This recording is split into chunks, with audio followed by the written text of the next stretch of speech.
everybody. Welcome to the Tuesday show. I am James Chen, once again joined here in the flesh by Mr. Ultra David. How you doing?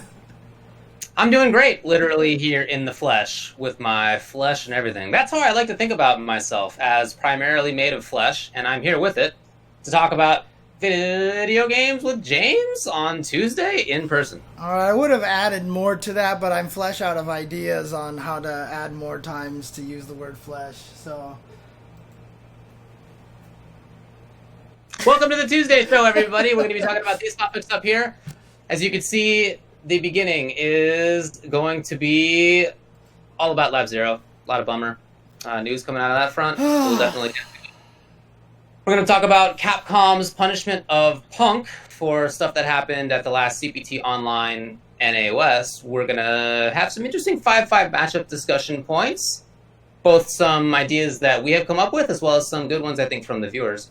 A little bit of game news. There's not a whole lot. And then there's some other interesting community news to talk about this week. Both some interesting stuff, like I said, as well as some uplifting stuff and... maybe some less uplifting stuff as well. Yeah. Look, obviously we're in lockdown, quarantine, pandemic. It's definitely affecting a lot of things and causing a lot of interesting situations to happen. But in a weird way, sometimes it's a bummer to hear about all these things. But on the other hand, it's like, okay, you know what? Let's learn about these things now, and hopefully we can do better in the future. There's that silver lining to it for sure. Absolutely right. So let's, I guess, begin by talking about LabZero, and this is definitely an example of that. So, of course, MikeZ has been working at / was part owner, and I guess now is the owner of LabZero, which has made Skullgirls as well as Indivisible. He, not long ago, a few months ago at this point, said a really tasteless racist joke on stream.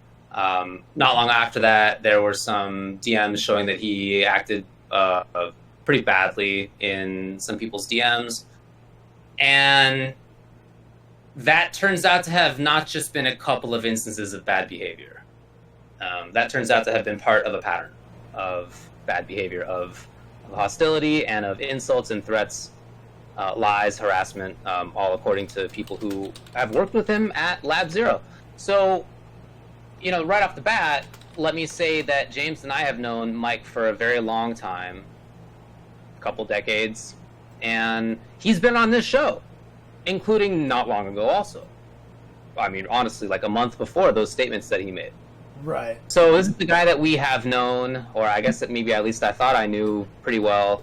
I wouldn't say that we were close friends. We didn't keep up very much, but I would certainly see him a few times a year, and it was cool, and I don't know.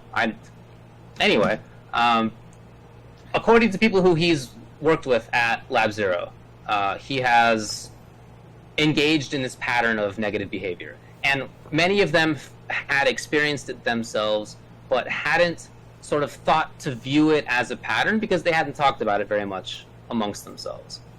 But they have, in more recent times, talked about it amongst themselves. And once they did, what they said on Twitter was that they started to realize that this is a pattern. This is an ongoing thing, that Mike has not made the changes that he told people individually that he would make, both within LabZero and outside of LabZero, that he has continued to do this stuff, and they're tired of it. The important thing to note is that Mike would apparently have a pattern of doing really nice things and then being kind of a jerk. And then, he would always bring up the nice things to try to make it as an excuse. Like, oh, but I did this nice thing. So, individually, each person just thought to themselves, well, okay, that's just how he is. But then eventually, after the joke came out and more investigations were put into place, they started to see that it was an experience that like everybody was having, and it was more a pattern of behavior and kind of this manipulation, like almost kind of strategic manipulation of the situation. Right. That is how it sounds. And this kind of thing has come out of, at this point, I think 4 or 5 separate LabZero employees. And now former employees because they have left. But that's it. So it's not like it's allegations by one person. Instead, it's clearly something that many people have experienced. and have all reported similar things on, and we're tired of. And so the story that they've told is that, according to my understanding, LabZero was supposed to have been going through a process of employee ownership, in which employees would have equity in the company itself, in the corporation itself, and would at some point become owners. And that process was happening when Mike said the things on stream and the DMs came out, and that kind of shot that process down. Through some way that I'm not super clear on, he was transferred 100% ownership from the other people who owned it. It was I guess, some part of this process. Yeah, it was like some sort of temporary thing after, right. It was supposed to be temporary, and then last year, in 2019, they were supposed to be on the road to turning the company into a completely employee-owned company. Exactly. But in any case, for now, Mike is the, I guess, sole owner of LabZero. Yeah. And so when the employees began speaking with Mike about these issues after they had discussed amongst themselves, they asked him to step aside, to leave and give up ownership. Yeah. And it seems like maybe there were some talks that could have happened, and then Mike ultimately rejected it. By the way, because he has 100% ownership, it's up to him. By the way, before we keep going, I just want to address the idea that the people that he was harassing at the company need to have thicker skin or something like that. That's all complete, utter bullshit, okay? I'm just going to say that right here. It's complete fucking bullshit, okay? When somebody has abusive behavior, that is abusive behavior. You don't tell people just to deal with it and hold on to it and stuff like that. You root that shit out, dude. That is not something that you tell people just to have a thicker skin, or, oh, maybe the people he worked with should have been better, should have been less, like sensitive or whatever like that. It is complete fucking bullshit, and I don't want to see any of that shit in the chat right now. Seriously. So as far as what exactly MikeZ did and said, there were tweets put out by some of the employees and I guess people who have now resigned from LabZero. Most of them were not directly like, here's what he said. They were not mostly concrete examples of what was said. I think it was more that they discussed patterns. Some of them did say, like Kinoko did say that she'd been subject to harassment by him, sexual comments about her body and clothes and uncomfortable jokes and that sort of stuff. In general, they didn't explicitly say what it was. But again, there's this pattern of, as she puts it, a pattern of hostility, insults, threats, lying, and harassment that many on our team had not openly shared with each other before. And so, this is something that is clearly not just one person's experience. It's clearly many people's experience. I'm totally with you. This is not something that I would want in a work environment at all. That sounds very negative. It's not something that I would want to be a part of, certainly. And it's very disappointing. So to go back to the story, Mike has 100% ownership of LabZero, and because of that, it's up to him if he wants to leave or not, and he doesn't, and he didn't. So instead, the people who work there have begun to leave. Some of them even a few months ago, and now more of them are leaving. So, these are people who were high up in the process. These are not people who didn't have much control. These are people who had a lot of say in how Skullgirls turned out, Indivisible turned out. These are key members of the operation who are already leaving. So with that news, Autumn Games put out a statement with Hidden Variable, which I will read a little bit of here. So effective immediately, they will no longer be working with MikeZ or with LabZero Games.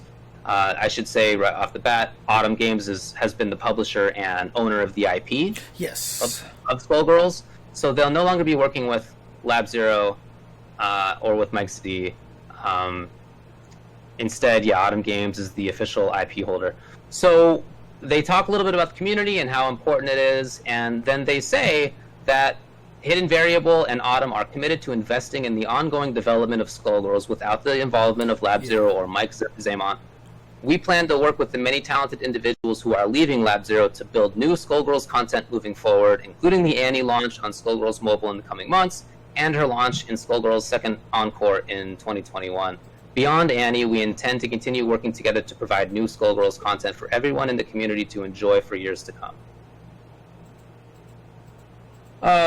You know, I guess before we start talking about it, we should say that people who are in the more dedicated Skullgirls community have been, reacting to this as you might expect, very upset and disappointed. Upset to have learned that somebody that they thought of as a friend has had this really bad pattern of behavior.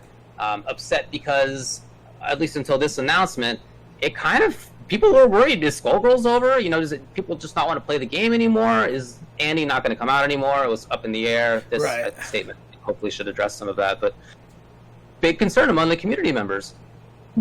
I get it. So, all right, I think that's sort of the news of it. Tell me what you're thinking. I mean, for one, a lot of the people who worked on the game are right. They have worked on the game. Skullgirls is a passion project from many people, not just Mike Z. Obviously, Mike Z had a lot to do with the game engine, and, especially the way that he tried to make it kind of a love letter to MVC2, so you can see the game's influence that way. Regardless of that, though, the game was still created by a lot of people, and so the idea of boycotting the game isn't particularly, a reasonable solution, because that also hurts a lot of the people who are victims of this as well. So a lot of the people who worked on the game said, please continue supporting the game. Like they said, they're going to keep working on the game without LabZero. So for sure, don't see this as an excuse to just be like, oh God, I'm not going to work on this game. I'm not going to play this game anymore. But if that is your decision, again, not going to argue with that, because some people have decided to just disassociate themselves with the game at this point in time. So, at this point, like I said, try not to form your own, I guess, conclusion at this point in time. But understand that supporting the game still does not mean that you are solely supporting Mike Z, because you're supporting a lot of these other people. And, hopefully the way that the letter was written by Harvest Games, that they'll hire some of the people who left LabZero maybe and actually just bring them on directly to work on the game. That's by Hidden Variable and Autumn Games. Yeah. Oh, yeah. Hidden Variable, that's what it was? Okay. I thought it was Harvest. I got the H and the V mixed up. Okay. So I hope that that is what they end up doing. Obviously, this is very disappointing because, like you said, I've known Mike for years. We were two of the first MVC2 combo video makers. I've known him for a long time. He was a prominent Third Strike player, and then we talked about video games all the time and everything. But, to learn this about him is disappointing. It's frustrating, and it's upsetting. And so at this point, I mean, look, sometimes this feels like something I've been saying a lot this year, right? I mean, it's finding out more about people that you thought you knew and being disappointed by it. And so, I don't know, like, do I feel desensitized to it at this point in time? I'm not sure. But it is upsetting. It is, I feel bad that, we did have him on the show before and, kind of gave him an outlet and everything like that. But at this point, you just go and take what you've learned and try to move forward with that. And that's all we can really do at this point in time. Yeah, it's a big bummer. I'm usually not very good at remembering when people do bad things. I have a real hard time keeping a grudge and stuff. So because of that, I just forget if somebody wrongs me or some of my friends. I just can't remember it. But I do have friends who are way better at remembering that kind of thing, and also are really good friends with Mike. Have been really good friends with Mike. And I'm not aware of them having been aware of this kind of stuff. So, when I first read about it, to be honest, I was maybe less surprised than I would have been if this had come out before he said the, racist joke, before the thing about his DMs came out. Right. I would have been really surprised. Maybe I'm less surprised now, but I was still, I was let down. I was disappointed. I don't know. It's very strange. It continues to be very strange, and I don't think that I'm desensitized to it. I didn't realize it. Other people, like I said, who I think are better at realizing that stuff, also didn't realize it. But it still feels bad. It feels bad. Yeah. I don't know if I have known him for a long time. I also I used to work with LabZero as a lawyer. Full disclosure, I was their initial lawyer many years ago. I haven't done work for them in some years, but I did help them, and I'm really happy in the sense that like helped get Skullgirls going. I mean, not me, but that then they did the work. It's great to have at least contributed a little bit to that. But now it feels bad that I contributed in a way to this negative atmosphere by not even knowing it. I don't know. I mean, right, there's just all these weird feelings that come up knowing this now, and I second guess myself as a result, and it just sucks. Yeah, I mean, I know like early on he brought the game to my home, so I tested the beta, I gave him advice, I tried doing as much as I could to help them with the game and everything like that, and it's just like, at this point in time, yeah, you kind of feel bad about it. But I still remember when I worked at Nexon, one of my coworkers there, her husband worked at LabZero, and she used to talk about that, and talk about her husband, trying to make the game work and everything like that. And I always think back to that kind of situation for this context. And then I've met Kinoko before. We were part of a karaoke group at one point in time, and so I know a lot of these people, and they're all good people, and so I just think to myself that by supporting the game, these were also the people that we supported, and there's a lot of good people out there that we did help with promoting the game and just having the game get made and such. But you got to be honest when somebody who, even if he was a friend of yours, turns out to be a jerk. I mean, you have to be willing to change how you view that person. Yeah. I mean, that's the only way to operate, I feel. So when I know that Sonic Fox got some flack when they put up that they were disappointed, and people were saying, how could you ditch this guy, right? You've been friends with him for a while, and they were mad at Fox. You have to be honest about it, and part of that is if you are friends with the person and you think that they've messed up, you should say it. You have to let your friend know that they have screwed up and sort of help them move through it. So I mean, I've tried to talk with some of my friends who have been in these positions before, Mike among them, and that hasn't worked. Well, not in Mike's case anyway, and I know that there were other people who did the same with him, and that clearly hasn't worked. So at some point you have to be honest about it and realize that there's something else going on there, that you're not going to be able to fix your buddy. As sad as it is and as disappointing as it is, sometimes people aren't who you thought that they were. Sometimes there's something else in them that makes them a bad boss, that makes them create a real negative environment for other people who you like and respect, other friends of yours. That's not to be put up with. Yep. I mean, you have to. I totally agree. I was just going to say this, Shay. You have to take responsibility for your friends to some extent, and if they are constantly screwing up, to some degree, that's on you for remaining friends with them, right? I mean, the idea of being loyal is great in some ways. In some ways, there's a negative side to it, though. I mean, there's a side that can be the origin of even more negativity, that can lead to even worse stuff. And that's the kind of thing that you have to be real careful and not get sucked into. That sucks. Yeah. Well, we got to talk about our feelings. I mean, a major theme of this year is that we are going to try to do better in the future. It's got to be a major theme of this year. After the past several months, all the bad stuff that's come out in the FGC, like you said, there's a silver lining to that, and that is that now that we know that these things have been going on, we have to act better, we have to create better environments, we have to create better rules, we have to create better enforcement. There's a lot of work to do. This is the time to do it. It's the time to do it. I do not want an environment in which people are attacked. I do not want an environment, whether it's this work experience or whether it's at FGC events itself. I don't want an environment in which it's cool to attack people, to be bigoted, to sexually harass anybody. It's time to get rid of that stuff. This is the time. Yeah.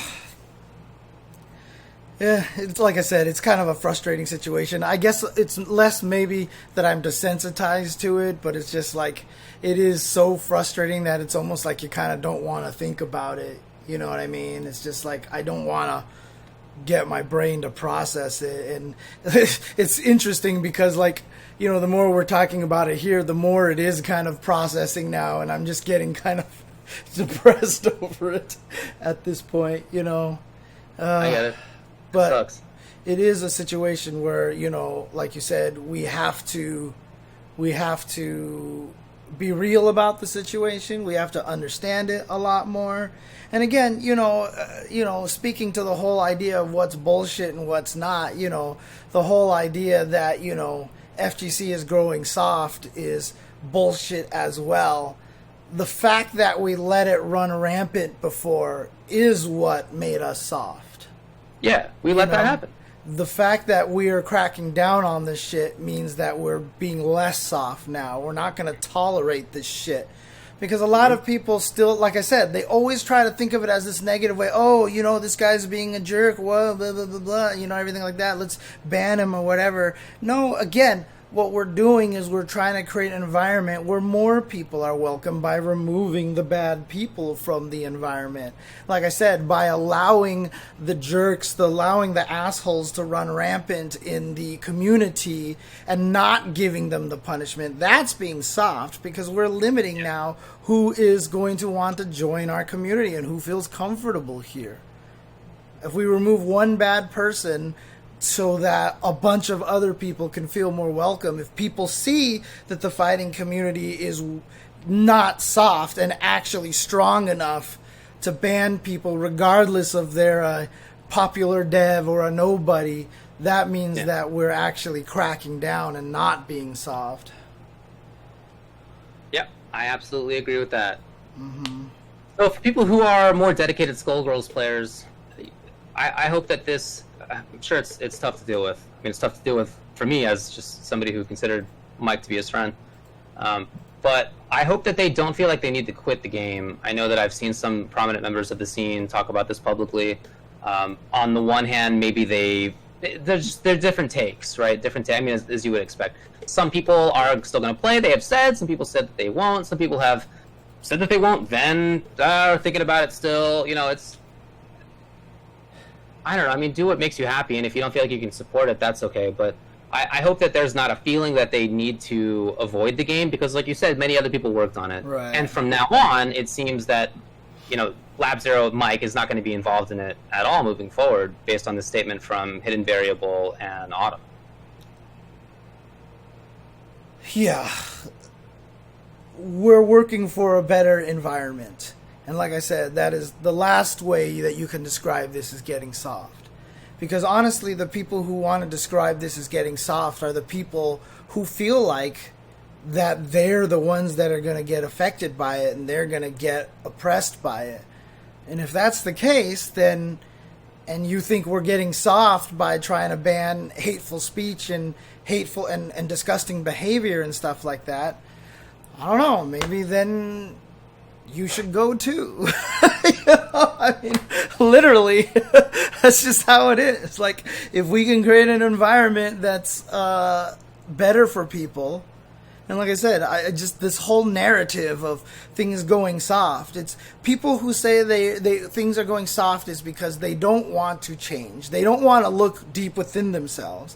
They don't want to understand that they have a responsibility to be a decent human being. That's just what it is. If you're going to come in here crying about SJW or whatever like that, you know, that's because you're part of the problem and you don't want to have that responsibility. You don't want to gain responsibility nor respect nor maturity for your own actions. And that's what it takes to become a mature human being, is understanding how what you do, how what you say affects other people. For my, at least the last half of my life, I've always believed that true maturity comes from understanding how your actions affect other people and that everybody else is different than you.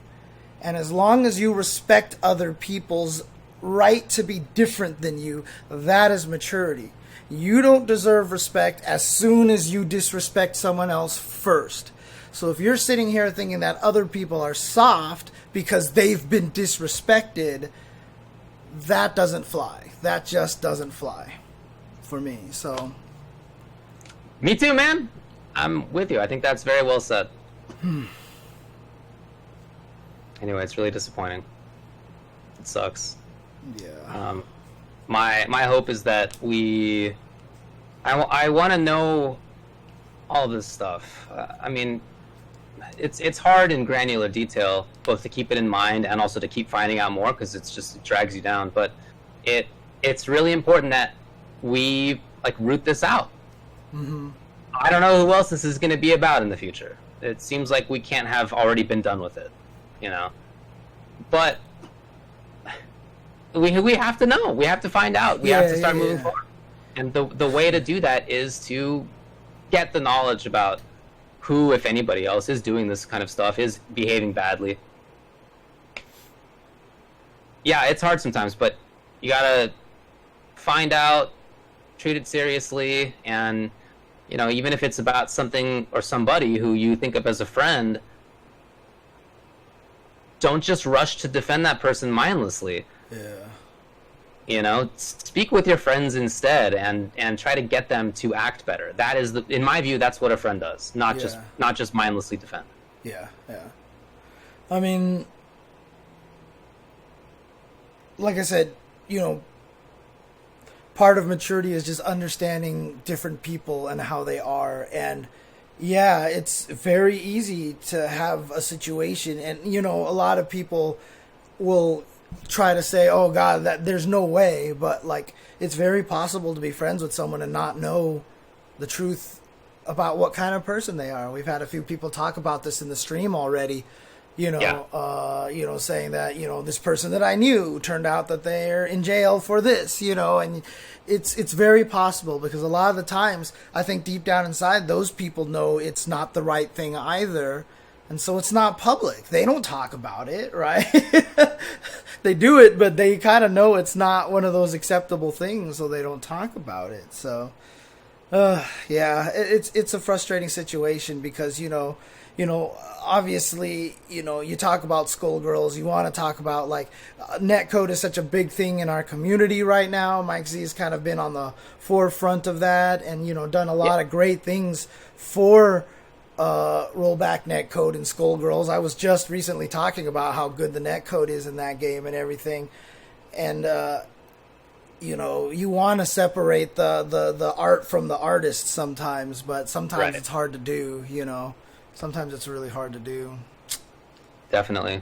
So moving forward, I mean, it's really my hope that Mike, I don't know, figures out a way to stop doing this, or maybe, I don't know what state he's even at, that he realizes that it's a problem in the first place. I just don't know what stage he's in, this kind of thing. But I hope that he works through it. I mean, I would like to have him as a friend. I don't feel like I can right now, but in the future that would be nice.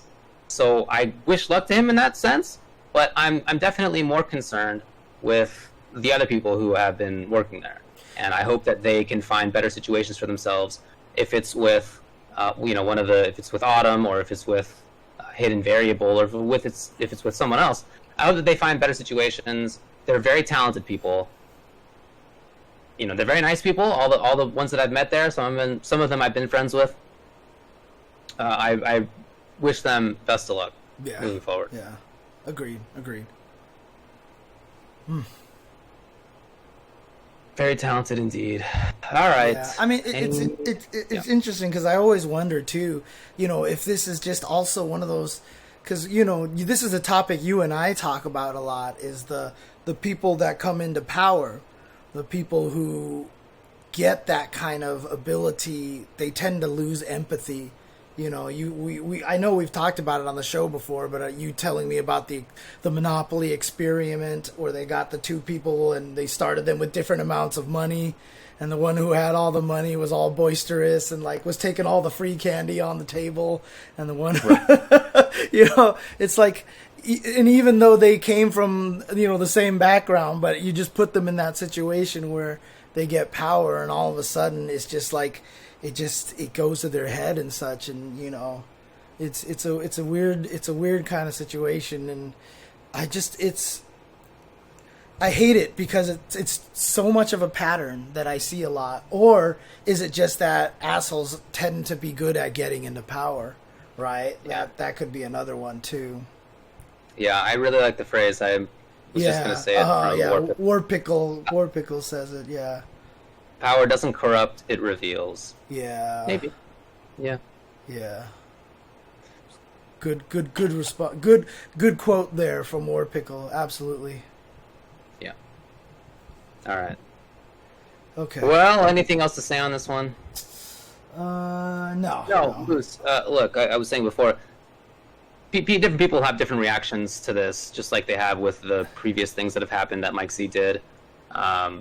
There's no orthodoxy in terms of how people respond. Of course, there will be different takes on this, but I hope that people, if they want to keep playing Skullgirls, I think that they can do it without feeling bad. I understand why they would feel bad, but I think it can be done if they want to. Yeah. All right, I know that's a pretty tight-knit community. The SGC been around a long time at this point. That's a good 7-8 years. It's been around for a while. I mean, it's something like that, right? It's been quite a while.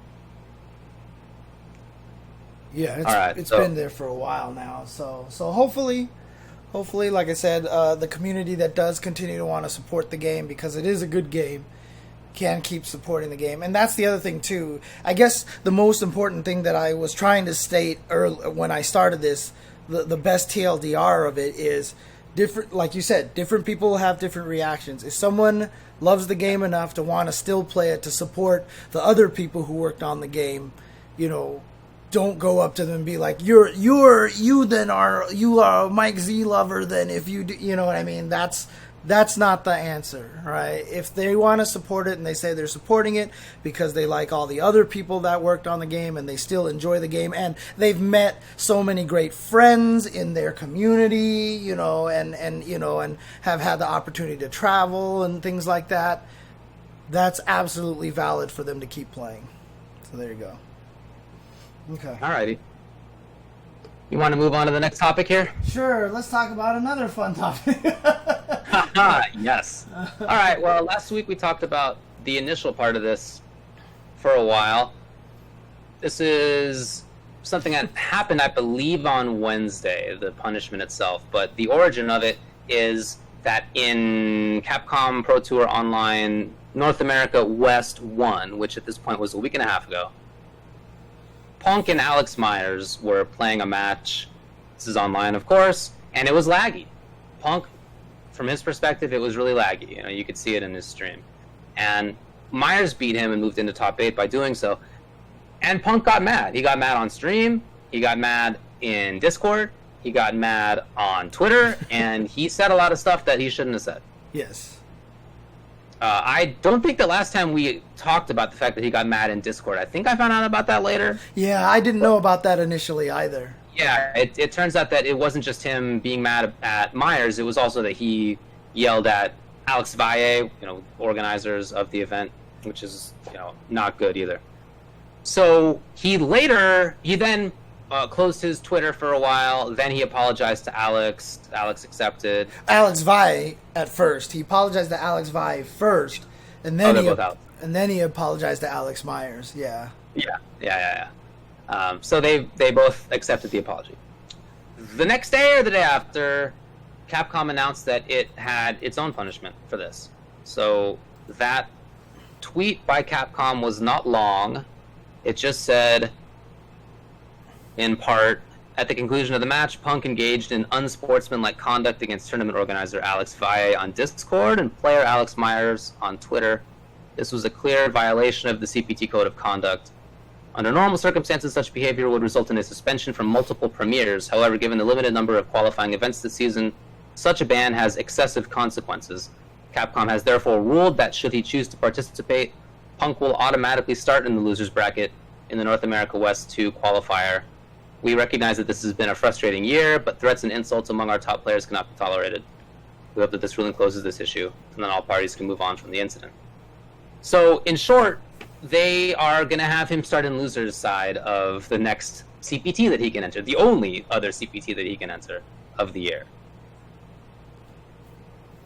What do you think about... I would say a couple things on this. And maybe even before we do this. So Punk then put up a video with his own feelings about it. And he said that he expected he might get banned. He said that would have been okay. Capcom's decision, right? He did not expect to just be put into losers. He said maybe they could have just given him a warning because he apologized and the other people accepted those apologies. But in any case, he doesn't feel like he'll have pressure in losers' side. He actually kind of likes being in losers' bracket. He'll have the mindset that he can win it, so he, accepts it. He can't challenge it, but in any case, he doesn't feel like he needs to. He accepts it. Feels like it could have actually been worse. All right, so do you think that this was warranted? And secondarily, was the punishment appropriate?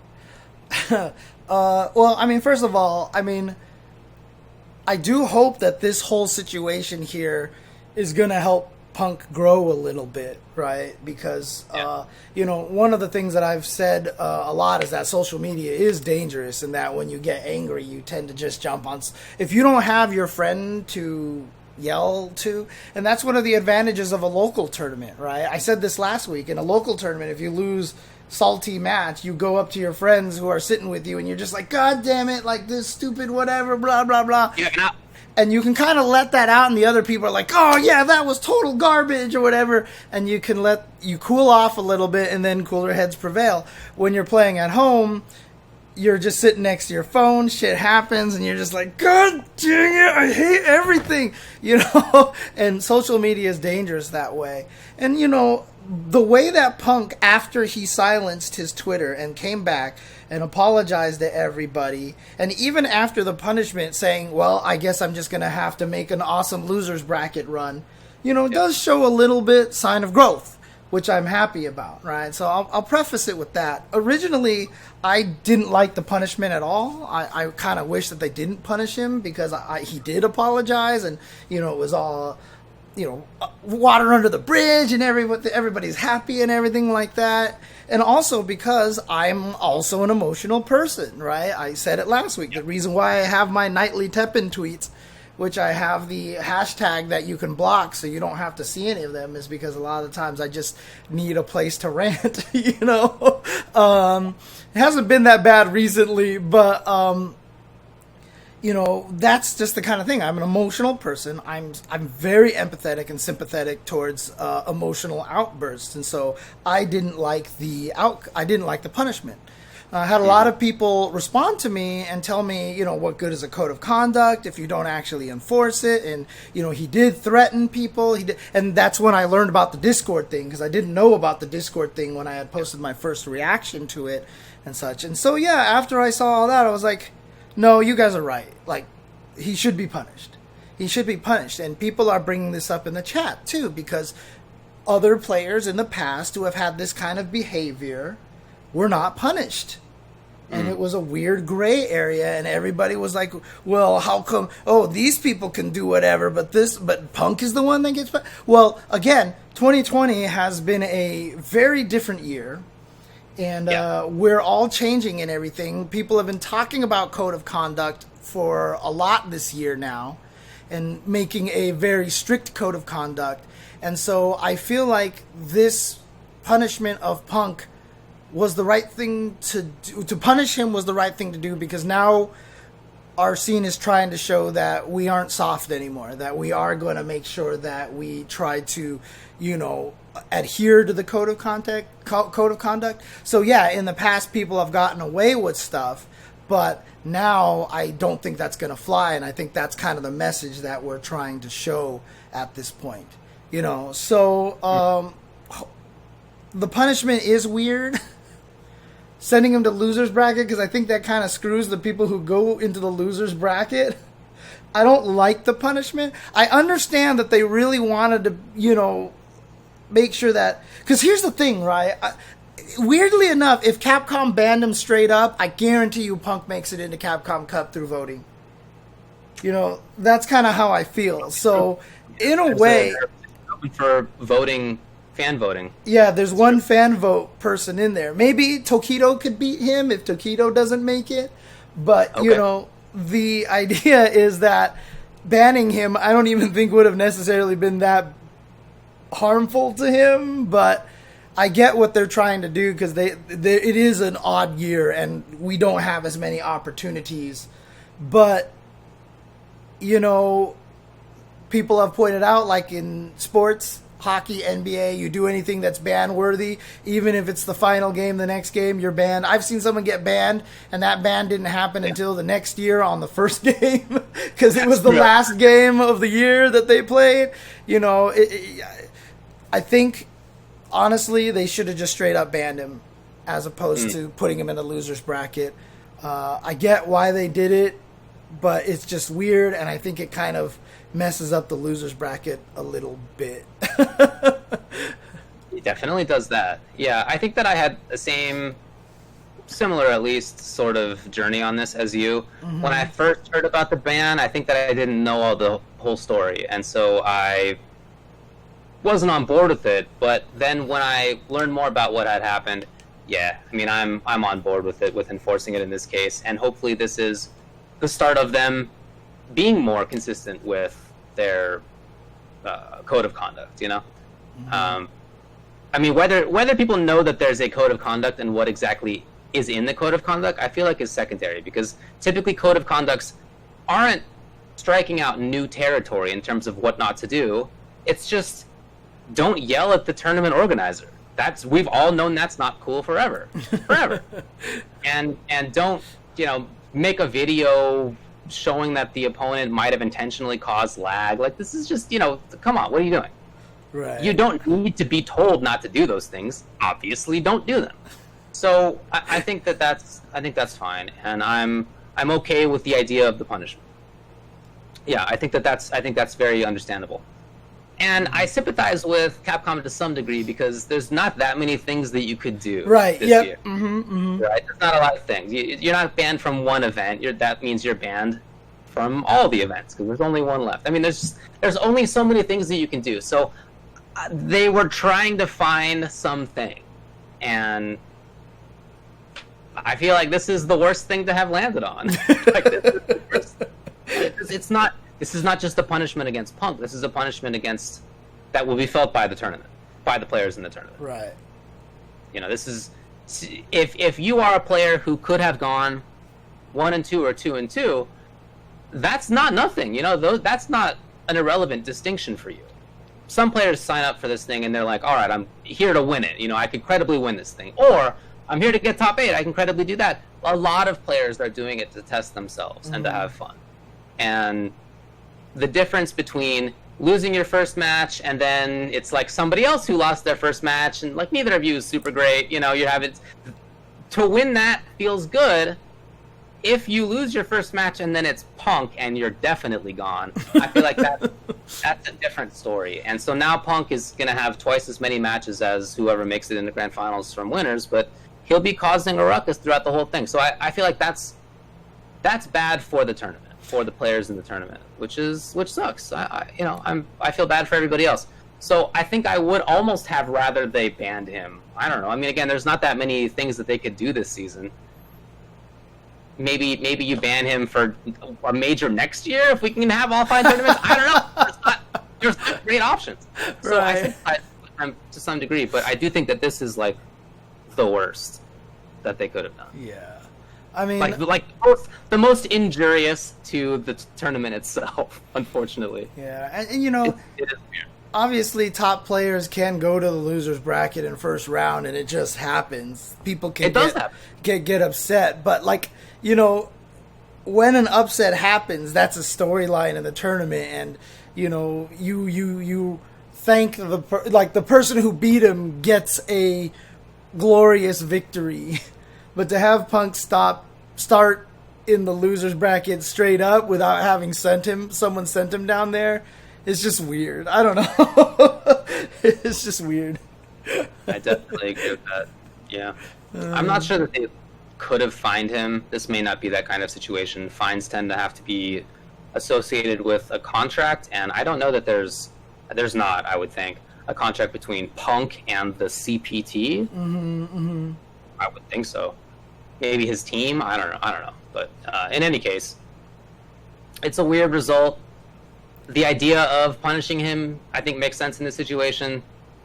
The punishment that they chose, not the best. Not the best. I do hope, though, that this is the start of more consistency, at least with the idea of who to punish. Yeah. And like I said, I hope that this does, you know, I mean, a lot of people have brought up Punk's history, you know, back in the Street Fighter 4 days. He was kind of a trash-talking guy on Xbox Live and things like that, you know. And look, as we were saying earlier, you know, the hope is that people can change. And Punk is in an interesting position. I mean, if by some miracle he actually listens to this conversation or anything like that, you know, it's the same thing that I tell a lot of other people as well. The reason why, yes, you have to start changing the way you behave publicly and stuff like that is because you are in the spotlight and you're a good player. And that's part and parcel of being one of the top players of anything, is that you have to represent yourself properly. You know, if you still want to feel like you should have the right to have locker room talk or whatever, that kind of stuff like that, like I said, you can suck like the rest of us and just not be in the spotlight, you know. But once you put yourself in that position, in major sports, they all go through PR training. They're all like taught these kind of things, you know, like you have to be told not to swear during your interviews, you know, things like that. You know, it's like, it's part of becoming in the spotlight. That is by nature. If this is the path you are choosing to go down, to be a top anything in anything, you could be a top chef in a cooking show, you could be a top singer, you could be a top, you know, you have to either, you have to be careful of what you do. And that's just part and parcel of the whole thing. So You can definitely trash talk, okay? That is a separate issue. Even in pro sports, of course, you trash talk constantly. But to take that up to the next level of maybe yelling at a ref or even getting physical with the ref, you're out of there, right? In that case. If you, after the game is over, if you attack the other people too much in that media interview, that's a different story as well. You can trash talk, right? And there's many different ways to trash talk that are not based in all of the personal attacks that I'm sure we're all familiar with. You know, you can trash talk constantly. I do it. I play with my friends all the time, fighting games and other stuff. We are constantly trash talking each other, but we're not worried about putting it on stream because the kind of thing that we're trash talking with is not anything about whatever personal character. It's not that. No, it's about saying that the other person sucks in the game, and you can do that. You can definitely do that. But don't take it out of that. Don't attack the people who are organizing it. Don't attack people running it. yeah, You know, be careful that your attacks aren't too personal and deep. I mean, there's ways to go about this as a human being who can also still trash talk. right. Very possible. Context matters, absolutely. Yeah, for sure. But yeah, I mean, just overall, you know, like you said, it's a tough year to try to dole out a punishment like this. So, Yeah. a lot of weird options. Did they go with the best option? Probably not, but, you know, like I said, I'm just hoping that this perhaps is a start to actually invoking these kind of things and making sure that people understand the code of conduct, and maybe this actually spurs people to read the code of conduct. You know, but I think it's more plausible that people just start acting better than that they read the code. yeah, exactly. Because I mean, really, honestly, when it comes down to a code of conduct, is just don't respect other people. Don't be an asshole. That's just really what it comes down to. Yeah, and even in the codes of conduct that I've written, like for pro tours and for tournaments and for teams, and I've written these before. None of the things that I've ever written are like things that you couldn't just have said. We all know the rules more or less. Sometimes you got to write them down so that they can be legally enforceable, but that's all it is. It's just exactly what you think they should be. It's just totally normal stuff. Yeah. All right. So, anything else to say about this? No. I think I'm done on this topic here. So. All right, cool. I'm sure that the fact that he went off on Vi was part of the punishment, and I think it should be part of the punishment. Yeah. That should be part of the reason for it. Yeah. And I mean, my own thoughts on it evolved once I found out that he did attack the people organizing it. I felt more that there should have been a punishment that was more justified. It's funny because I actually mentioned the joke about people reading the code of conduct because of High Fight's poll that he put on it. He put a poll on Twitter. It's like, have you read the code of conduct? And most people never even read it. So, oh man. I get it. As a lawyer, all I do is craft things that nobody's going to read, including my client. But it has to be there, right? Because as long as you sign that, I understand the document and I have read it. You know, when you page down or control end and then click I accept, you know, that's it. I get it. Yep. You should read it, but I know what happens in reality. All right. You take a break? Yeah. All right. Be right back, guys.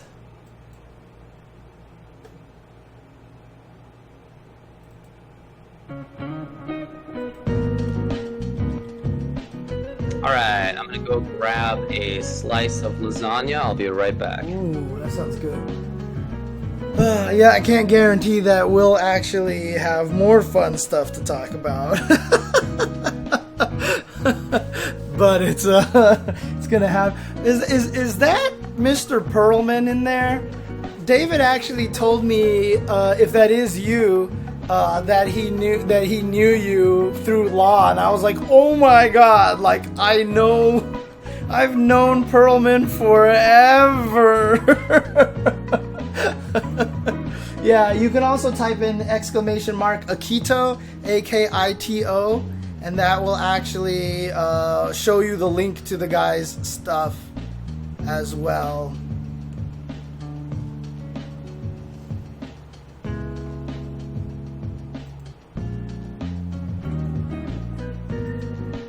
Oh, you can't read through ads. Well, there you go. KFC, typed it in there. Thank you, Sleaziness. Appreciate it.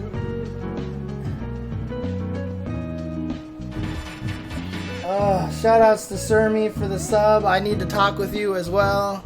Sorry I haven't gotten back to you recently.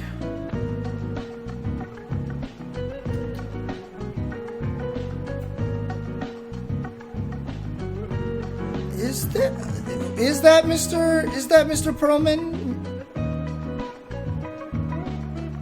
Or did maybe he took off because it's a break? Actually, I want to grab a drink myself.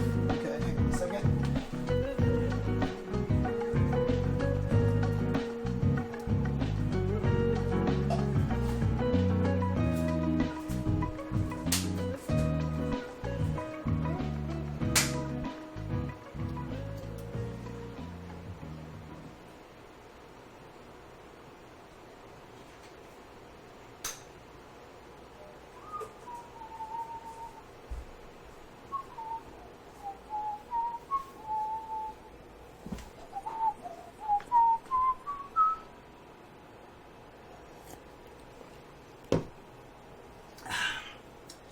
Just not true. It's just not true. It's not about walking on eggshells, man. If you think not being a jerk, and if you think that trying to not be an asshole to another human being is walking on eggshells, good luck in life. Honestly, good luck. You're gonna get your ass beat by somebody the one time you're an asshole to someone, to the wrong person. Jesus.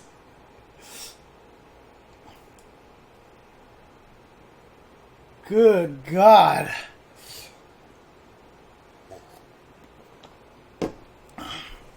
I'm telling you right now, man, being nice to somebody else, trying to be respectful to somebody else. Think about all the things that you do in life to be respectful to other people.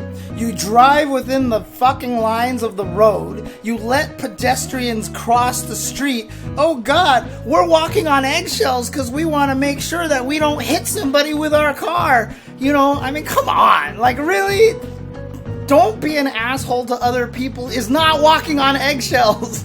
It is just not walking on eggshells. I see, so I asked this, you might have stepped away. Is that you, Mr. Perlman? Is that you, Mr. Perlman, there?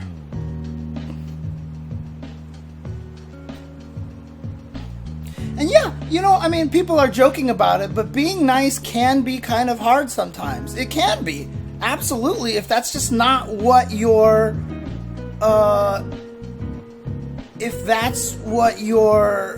you know, tendency is, but that's just something that you have to understand.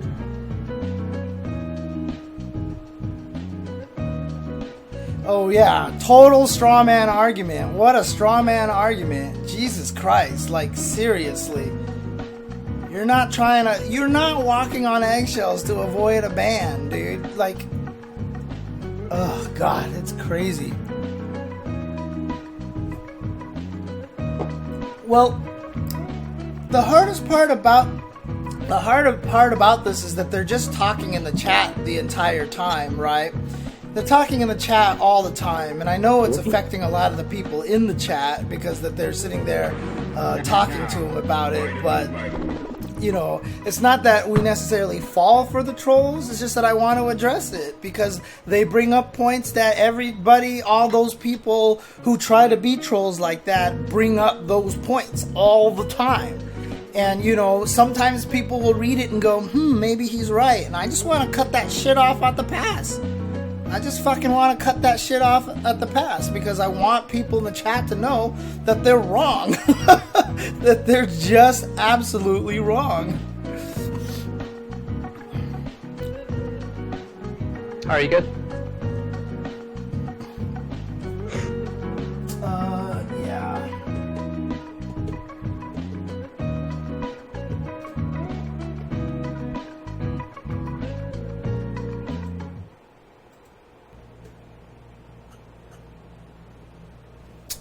Hello, welcome back to the Ultra Chen TV Tuesday show. I'm joined here by David, and I am your co-host, the tyrannical James Chen. How's everybody going? I'm doing very well, thank you. Inside joke with chat, that's all. That's all. Alright, got it. Let's talk about some tournament results that happened over the past weekend. AnimEvo has continued. This was week number 3 at this point. They have a lot of stuff going, even still. There's more stuff to happen. Talk about that in the upcoming section. But let's talk about this. So, let me get down to where this week starts. Don't call me no Dong Zuo, okay? Cao Cao, that's the way you go, okay? Needle Queen, I am definitely more Cao Cao than anything. Duly noted, James. Fight of animals. This was AnimEvo, or was this just? Yeah. Okay. Yeah. Like I said, this is week number 3, and they had Fight of Animals in NA in Europe. They had BB Tag, East Coast, they had Hiso Tensoku, NA, and SA, and Europe. They had Ultra Fight Counter 2 in NA. Fantasy Strike was global, which is pretty cool. BBCF in Brazil, and BB Tag NA West as well. So Fight of Animals was won by Junior Jam with Egg Dog. Second place was Star Rich with Bad Dog. That game's hilarious. I've never actually played it, but it looks so fun. Ultra Fight Counter 2 was won by Aru, 7.62mm R. I don't know how to pronounce that at all, folks. With Hisomi and Kinoko. BB Tag in NA East was won by Tempest, with Tempest NYC with Yang and Carmine and Adachi Ruby. BBCF in Brazil was won by Inso with Jin. Toho Hiso Tensoku was won by Blaze Dragon with Racing. Fantasy Strike, this is the global one, was won by Aphotics with Valerie, Grave, and Setsuki. That's cool. Just looking to see if I know anybody's name. Do we know where they were from? I would almost be curious if it was global. Curious to see where they were from. If anybody saw it in the chat, that'd be cool to know, but I do not know. And then BB Tag NA West, I watched a bunch of this. I watched most of the top 8. Was won by Jan with Walled Tager. Yeah. And Monkey 4012 got second with Adachi Yumi, and then he tried Adachi Ruby, but it got exploded. Okay. Third place was Rock Volnut X with Batista Rachel and Elizabeth Rachel. Fourth was Mala Clack Clack 123 with Adachi Yosuke, and then fifth were Isoropia, Walled Tager, and Yofave Scrub Ragna Ruby. Seventh were True Care and E2 Deku. Super fun to watch. Good job on commentary. This was the only, as you could tell, this was the only one of these that I watched this past weekend. Right, yeah. And it was a lot of fun. Super good game to watch still. It's not one that I've kept up super close tabs on, but like I know the basics of what each of the characters do, and it's really, really fun to watch. And I just love how, like, by default, automatically, you say Walled Tager with a very different intonation. Blah, blah, blah, blah, blah, blah, and Walled Tager. I love it. A slight bias. I love it. It's cool. It would be the same way if there was a Street Fighter tournament, like Seville wins first place, and I'm like, and Seville with Lucia. 100%. I just no-sold it, and Seville with Lucia. Yeah. And we just move on. Mm-hmm. Jan and Isoropia actually played in Winterside, which was fun to watch as well. Cool. Big battle. No, I haven't tried it. I haven't kept up with the game, to be honest, but I still really enjoy watching it. Yeah, BB Tag is actually on Steam, right? I could probably add it to there so that I could actually just play it on Steam as well, on the Parsec stuff. I should just add it there. I've got it depends on how much it costs and how much disk space it needs. That would be the question. So not very much of the former, I know that. Yeah. I mean, of the latter. Ugh. Oh, disk space? Not much? Okay. Yeah. Yeah. I'm curious now. So next week in AnimEvo, it's the final week of the 4. BBCF Europe, Million Arthur Arcana Blood in NA, Nitro Plus Blasters Japan, Vice Schwartz with in Global, Eternal Fighter Zero in NA and Europe, Melty Blood Actress Again Current Code in Brazil, BBCF NA East, Guilty Gear Accent Corps Plus R NA, and BBCF NA West Coast. Nice. Okay. Did you eat the lasagna too fast? Wait, did you eat the whole lasagna already? No. Oh, okay. But as I was talking, some lasagna came back up to party. Wow. Well, suddenly lasagna doesn't sound very appealing anymore. Wow. That came out of nowhere. It's like excellent. I'm pounding my own chest just to help clear up that, dude. Woo. Woo. Dang, alright. So that was AnimEvo. Lasagna party inside David. That's where the party is. Yeah, yeah. So I'm commentating an interesting event yesterday and tomorrow as well. It's called The Boys Presents Somebodies versus Nobodies. It's like a cross promotion between that TV show The Boys that's on Amazon Prime. Okay, I was just about to ask, and it is. Yep. It's actually a cross promotion. Okay, cool. Yeah, between that and Mortal Kombat. Well, maybe even more accurately, that and Evil Geniuses. And so the idea, if anybody's watched the show, it's like basically a superhero thing, and it's the gimmick of it is that yesterday was a regular tournament winding down to top 8, right? Regular double elim, but the difference is that each person who made top 8, whether winners or losers, gets $1,000, and then tomorrow each one of them plays against Sonic Fox in a gauntlet. And if any of them beat Sonic Fox, they're going to get an additional $250.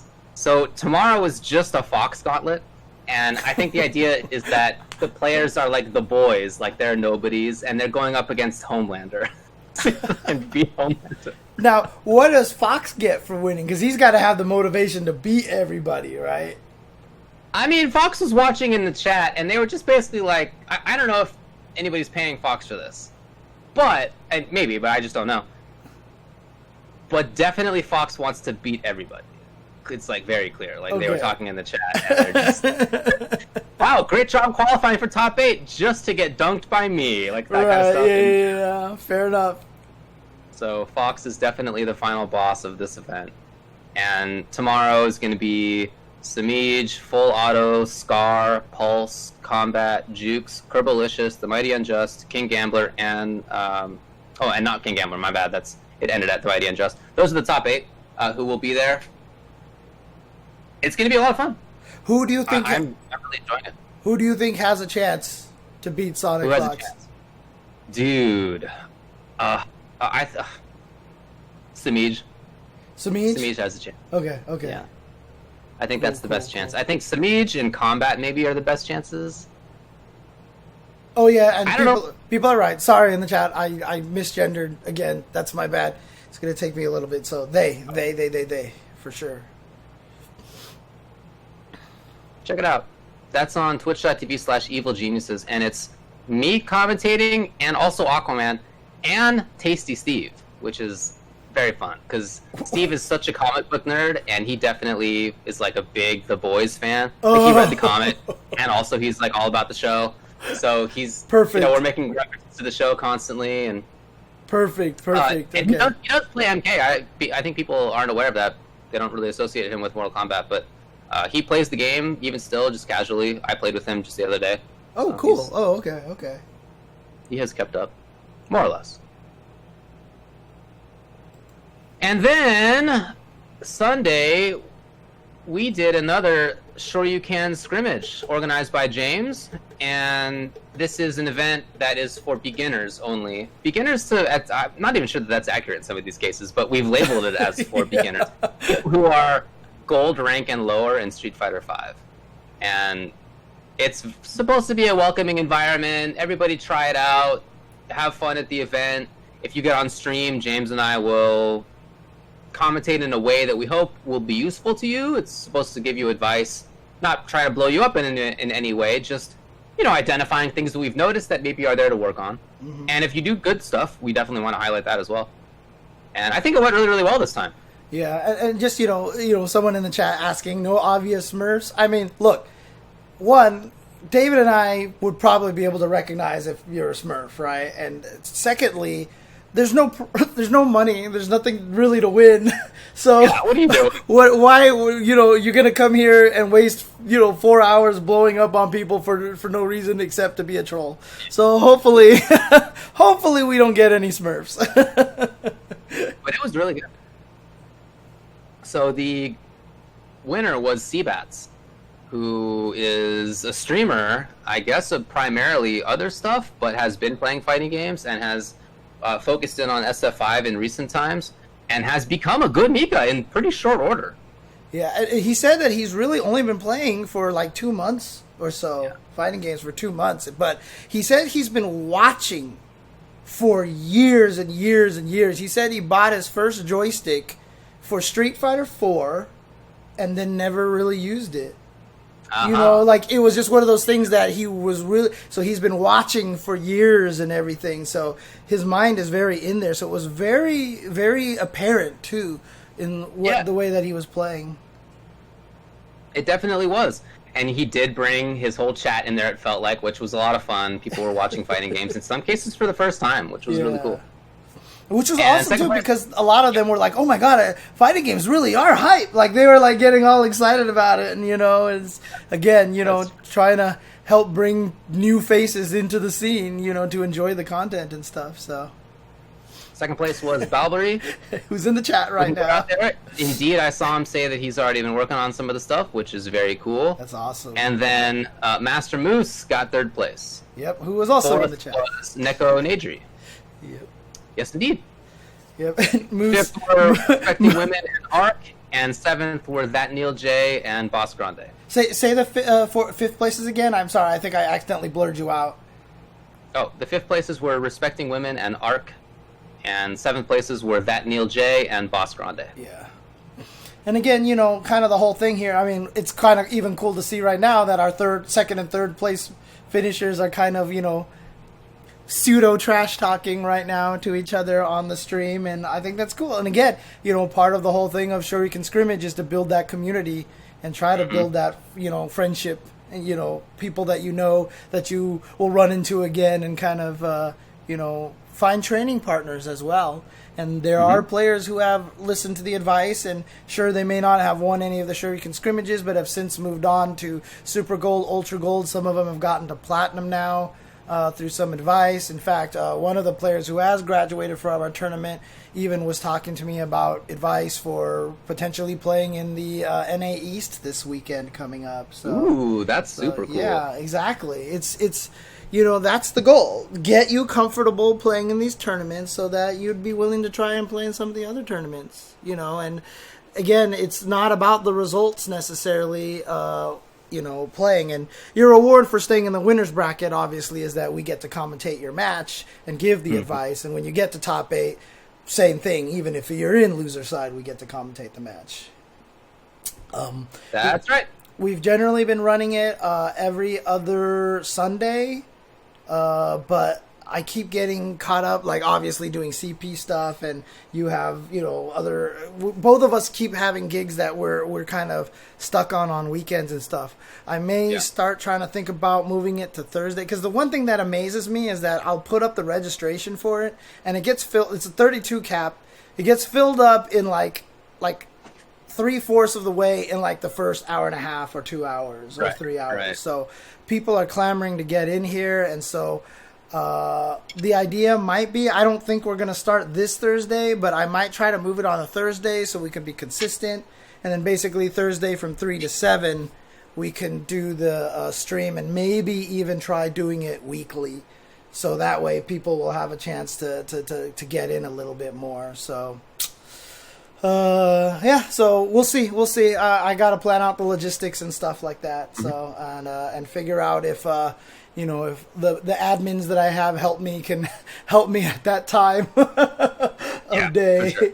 Especially because they're East Coast and such. So, yeah, but the tournament is open for anyone gold rank and under. And yes, you can absolutely smurf. There have definitely been people I see in the stream that I'm like, is this a smurf? And then I've had someone else message me and we're like, I think this person's a smurf, you know, like stuff. And so far, though, I don't think we've run into that. So I don't think so either. Yeah. And yeah, thanks, Shay. Well, that's it. Yeah, CP Skills just asks in chat, is First Attack ever coming back? I'm not sure. If it does, it's changing in format. I had this nice grand plan.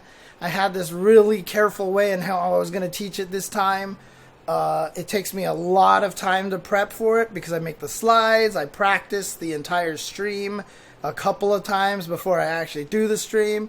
It takes me the longest to edit, and it gets no views on YouTube, and it doesn't really get any views on stream either. So it's a hard justify. So I have to find a different way to make it more palatable, because people just don't want to watch an hour and a half of content every week to teach you how to play fighting games. It's just basically the way it is. So. All right. Well, that's it for events. So, want to move on to 5-5 and answer some questions? Yeah, let's do it. Yeah, I mean, honestly, that's the thing, is like trying to put animations or cool things like that into it. That's not my forte, and doing that, I mean, like I showed people those fighting game dictionary videos that I made where I did all the funky animations and stuff, and those were 90 seconds. Like, what is footsies in 90 seconds? And those videos took me like 2 to 3 weeks to make because of all the animations and all the editing and everything to do for it. And so, not my forte, but I don't know, if someone out there wants to help me with that, just let me know. 8 minutes is the meta right now. Is that the sweet spot you're finding, High Fight? Because if that's the case, then I will definitely look into that. All right. All good? Yep. All right, buddy, here's a little story from yesterday. Somehow, 2 players who are playing the character known as Fang made winners finals of the Reddit Street Fighter weekly tournament. Oh, and I accidentally put that up on the stream there. So while they were playing, it was 2-2. The commentators, including Joe, started playing fart noises. Have you seen this clip? I did, yes. Okay. So I did too. And after that happened, one of the players, FGC Jesus, found out about it, and he was not happy about it. I'm getting his tweet up now, said, "No more Reddit tournaments for me. I don't like being treated that way. I'm not any different than anyone else who works hard in this game. Sorry, my character is annoying to play and you don't know how he works, but I made it to winners finals. I was proud of myself." So that was his initial tweet. He later said that, he's calming down, and he, I will also say that Joe, Super Red Joe Monday, apologized in like a legit apology, not the apologies that you sometimes see where it's like, sorry you were offended, but like a good one. So he said, "I understand and apologize fully. That decision to ruin the audio was fully on me. That was my call, and both you and jchensor are world-class players who don't deserve that type of treatment." And in fact, later on, when other people were like, "Hey, they're just being soft, right? Don't apologize," Joe was like, "No, like they're absolutely right." And I'm not going to dictate what somebody would get offended by or not, and I'm not trying to offend people. So like, I'm sorry. Right. Again. So he was soft. Good about it. Yeah. Again. Like I said, it's the way jerks argue to stay jerks. That's just it, basically. Definitely. FGC Jesus says, "Everyone, I received apologies, both public and private, from everyone involved, and I have no ill will towards the crew. I'm fully satisfied by the response and care that they have shown, and they really did make me feel better about the situation." So that's great. It's got a good ending. What do you think about this escapade? I think Super Joe Monday should be banned to losers bracket next tournament. So he only gets to do losers commentary now. Yeah, basically, I think that's the right call at this point in time. Look, as a rule, from commentary standpoint, there's a reason why I never want to disrespect anybody who's on the stream and playing on the stream. It's a point of mine to do that. I mean, the one time I was even moderately disrespectful, like it was, I was doing commentary with Combo Fiend at Evo, and it was somebody playing against Mago or Momochi or Bonchan. It was someone playing against them. And you know how Peter is. Peter is just like, yo, oh goddamn, that's Peter, right? And you get kind of into this to this mode. And so like after the guy lost, he was like showing like maybe his buttons weren't working or the headphones weren't working. And I said on commentary, I was like, you know what? I really don't think that if the headphones were working, it would have helped. Because he was going up against, Momochi or Bonchan or one of those guys. But, like, apparently everybody watching on the stream that were his friends, like, told him, and then he tweeted me and was really angry at me. It was like, oh, this wouldn't happen, huh? Blah, blah, blah, blah. And I was like, man, I wasn't trying to be super disrespectful, but I get it, right? And people even brought up the one time that Low Tier God lost on stream, and I was like, oh, I guess Low Tier God now is Losers Bracket God, like just kind of as a way to joke about him going to Losers Bracket at that point. And he messaged me, he was like, oh yeah, well this is it, and I was just like, okay, but like, I'm at this point now where there's just. You know what? I mean, people don't get on stream very often. And when they get on stream, sometimes in these kind of situations, you want to be fair to them and treat them with respect and give them the same kind of dignity as everybody else. So, it's just a rule of mine never to be frustrated, even if it's like, Justin versus somebody else and it's like super slow and turtly. You owe it to the match to talk about how good that match is. You know what I mean? I never want to be like, being like, oh God, this match sucks. I hate the, kind of thing. Yeah. Again, just be respectful, right? It's not about being soft. It's just being respectful because not everybody gets in the situation. Everyone deserves to have the kind of praise and appreciation that everybody else gets once they're up there on that stream. So that's all it is. Sounds right to me. I've certainly ripped on people on stream, but I try to just do that with people who I personally know and am friends with. Mm-hmm. I don't want to. It's not my goal to make anybody actually feel bad. Even my friends. It's just people who we like rib each other. I definitely don't want to do that to players, and I don't think that I ever have done it over characters specifically. I don't think I've ever been like upset that one character or play style in particular has been on stream. I think that I'm usually cool about that. Because you like them all, too, because the more irritating they are, the more you enjoy it. Yeah. No, but so I haven't done that side of things. I think the farts were hilarious, as you may not be surprised to learn. And I couldn't believe that I've never done it. I thought back to my last decade of commentating. I don't think I've ever actually brought an electronic whoopee cushion onto a stream. I don't know how I could be so short-sighted. I don't know how I could have had all this time, all these years of opportunity, and just never used it. I feel like I've had all these opportunities and chances in my life, and I've just tossed them in the garbage. That's how I feel now. So I regret my life. I don't have many regrets. You're just more sad that you didn't think of it first. How did I not do this first? This is most on brand possible.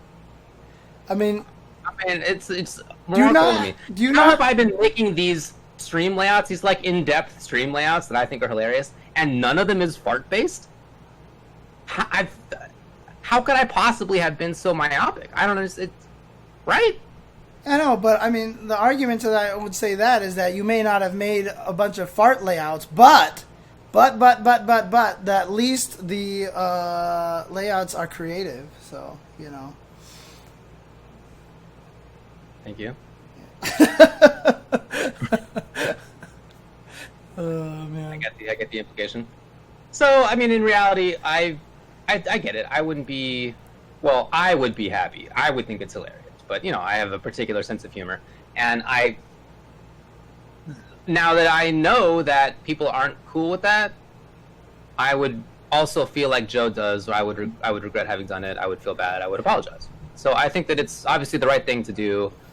Nobody wants to make, especially on that program and in, on their stream and in the Reddit that Joe moderates. The goal there is definitely to have a positive community. So and my guess is that they just thought this was a funny joke and they just didn't think about it. So I think the apology is great. It's exactly what should have happened. They did it. Hats off to everybody there. Hopefully FGC Jesus continues to compete there. He's super good. I really enjoy watching that guy play. I mean, I like Fang, but I wasn't watching yesterday. I do typically watch, but I wasn't there because of the Somebodies versus Nobodies event that I was doing. But in general, I watch, and I think it's hilarious. I think that they do a great job overall. So I hope that FTC Jesus will be back. It's not that big a deal in the end. I mostly just wanted to bring this up because I wanted to say I can't believe that I've never used a fart machine on stream. Don't you have one on your phone right now? I can't imagine that you don't have one on your phone. I actually don't. David. I don't. I've never been this disappointed at... Because I was like... Who even am I, right? I know, right? Like, I was just about to say, you need to start using that, like, right now. Just to get it out of your system here on the Tuesday show. So we can call this the Flat Choose-lint show. No, that didn't work. Yeah, definitely didn't work. It was a tough one. Yeah. St. Cola, I'm going to do it this weekend. I'm going to be commentating the CPT this weekend with St. Cola. Maybe this time. Aha! Clear it with people. Man. Have a little. I saw somebody say this in chat. Have a little sign up. This is something that we do typically in offline events. Is we will have a little piece of paper that's like, all right, write down your name, write down your, handle, pronouns, whatever. Tell us a little bit of backstory so we could talk about you a little bit on stream if you'd like us to. Maybe I should add a little check mark for you are okay with Ultra David using a fart machine when you're playing, or you're not okay with that. And then, then you really would be delivering the farts, and that would definitely make you the official Shin Fart Butler, right? So I know. David, fetch me some farts. Mm-hmm. Yes, sir. We have definitely made these jokes before, and it's this kind of thing that makes me think, how is it possible that I never have used a fart noise on stream? I don't understand myself. I feel like I have to come to grips with who I am as a person now. I don't know myself, it turns out. Yeah, I mean, we talked about earlier how you feel like you know somebody, and then like, all of a sudden things have changed. To know that David does not have an electronic fart noise thing on his phone, or at least he could have said, I don't because my wife deleted it off the phone or something like that, but, the fact that he doesn't have it on his phone right now, I don't know if we can continue the Tuesday show anymore after this. Oh, man. Sorry, everybody. You think you know a man. You think you know a guy. Oh, man. All right. Let's move on to the next 5-5. In fact, let's move on to the viewer questions. See what the results are here. All right. Ooh, okay, we got a tie again. Number 1 viewer question. What are the top 5 best V-triggers in Street Fighter V Season 5? 2. What makes a community good or bad, and what can a person do if they're in a bad one? Oof. 3. Yeah, that's tough. 3. Why are broken characters so idolized from older games? Is there really a desire to see modern fighting games eschew the idea of balance for fun? 4. Do online pro tours have a place in the current climate when all players want is working netcode? And have online events soured players on the idea of pro tours as a whole? 6. Does the fact that Smash Bros. And Mortal Kombat have the biggest casual audiences in fighting games mean that more fighting games should use a block button? Of course, both those games do. What do you think of a block button in general? And that is tied for first place here, along with question 3, why are broken characters so idolized from older games? Is there really a desire to see modern fighting games eschew the idea of balance for fun? Well, let's get to that one first. Are broken characters in older games so idolized? Is that actually a thing? I'm not sure. Yeah, that was my sort of internal question when I saw this on the list of potential questions. I feel like that's usually not the case, in my view. Why are broken characters so idolized? I just don't think that they're not idolized in the sense that nobody really wants to see like Super Turbo Vega level characters pop up in modern games. You don't. That would be stupid. you don't want Third Strike Chun. Like, there's just stuff that was abusive about that. Many other games have that kind of thing from older times as well. I don't know that it's idolized. What does happen quite often is people who are more accustomed to newer games, or maybe have only played newer games, will talk about how a character's so good. Oh man, this character's so strong. Nobody can beat him. Playing against them is like a hard 6-4 matchup. And then us old people will come in and be like, oh, this character's good? Well, you should have seen X and Y from the Stone Age. And so we're not, in saying that, we're not idolizing those old characters. We're just being like old nostalgia heads, that's all. No, we don't want that to come back. When I've said that, it's more like, be thankful that things are as good as they are now. Yeah. It's the intention. But it's certainly, at least in my case, I am not looking for those old characters and their power levels to come back. Yeah, I mean, the root of this question is there really a desire to see modern fighting games eschew the idea of balance for fun? And when we had Keats on the show, he did talk about a lot of this concept of harmony.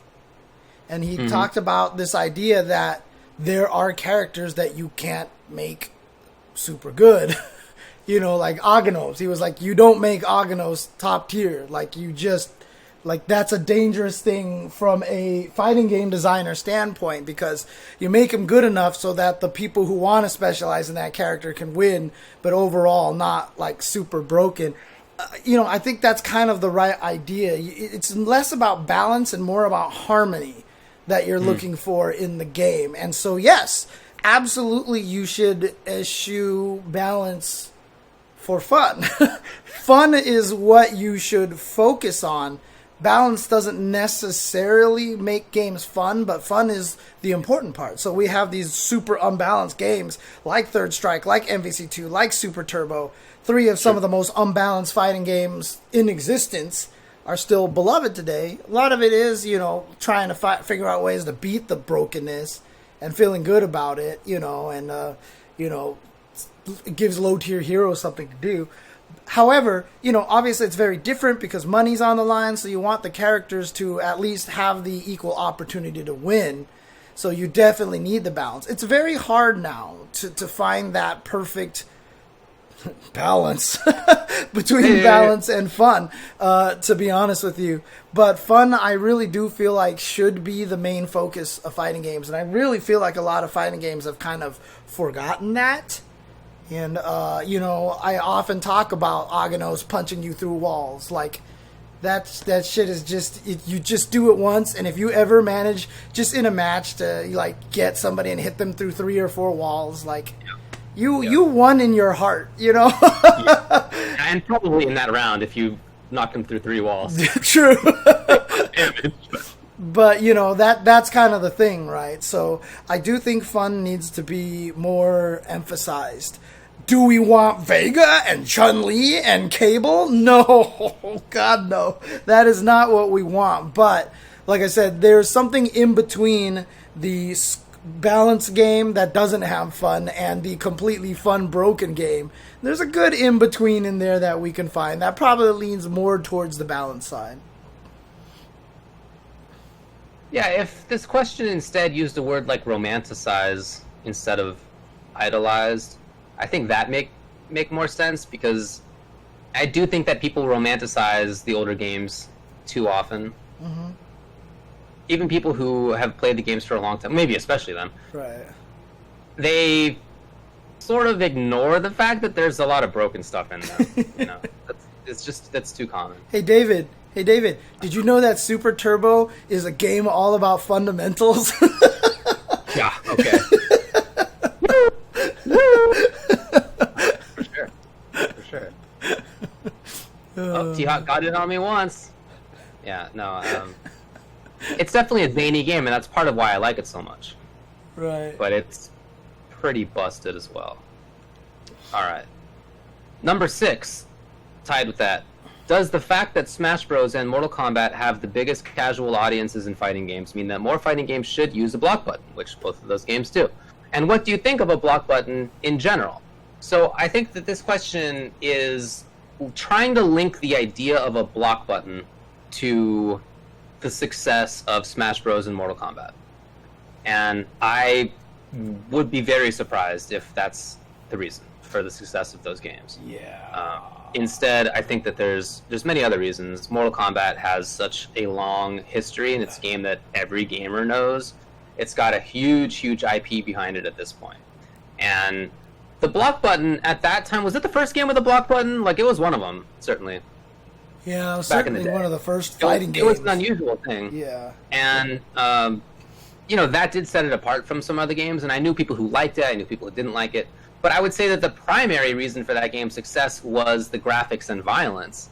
And as the games went on, I don't think that actually changed until MK9. I feel like that 15-year run of Mortal Kombat through MK whatever before MK9, the graphics were there. They were pretty broken games. They weren't competitive, but the graphics were there, and their violence was there, and the IP was there, and the story was there, and people were into all that stuff. And I think that has more to do with the casual success of the game than it having a block button. And I feel like that's the same kind of idea behind Smash Bros. Smash Bros. Has it's just incredible list of characters in there, even from the very first one, and now it's like every video game character ever made almost. That has a huge part to play. The fact that it's just a couple of buttons involved, right? That it's ostensibly an easy game to control, even though it ends up very much not being. But that kind of thing, I would say, has more to do with the success than the fact that it has a block button. Yep. I mean, look, I'm cool with block buttons. I mean, I don't particularly have a thing that I prefer. I instead would say that among the games that I've played that have block buttons and the ones that don't, I primarily am a 2D game player. I think that not having a block button is nice in the sense that you can just trust the game to block for you in many situations, which is nice. That's cool. It also opens up some option selects, which is cool. And with a block button, you can be super precise as the player to walk backwards if you'd like. There's no proximity guards, so you're never going to be stuck in a blocking animation if you don't want to be. If you personally don't want to be, which gives you more freedom of control. I really like the footsies that allows. I really like the mix-ups up close that allows. So I just like both, but I wouldn't say that I think one is inherently better than the other. They're just different things. Yeah, I mean, the block button certainly hasn't done much for Virtua Fighter and for Soul Calibur. Let's just put it that way. So, how has been an extremely popular game? Right, right. I mean, but again, I don't think that the reason is the block button. Yeah. Look, I don't think the block button has any reason for it, right? Because, I mean, as much as Soul Calibur was a really popular game, it was a really popular game very early on because Soul Calibur 1 on the Dreamcast, I believe it was, got like one of the very first perfect 40 ratings on Gamist magazine. Like, it had the most amazing one-player mode. Like, it had everything in it. Like, it was not just, hey, look, Soul Calibur is a fun fighting game. It was like, this is like one of the most extensive video games that you have ever purchased.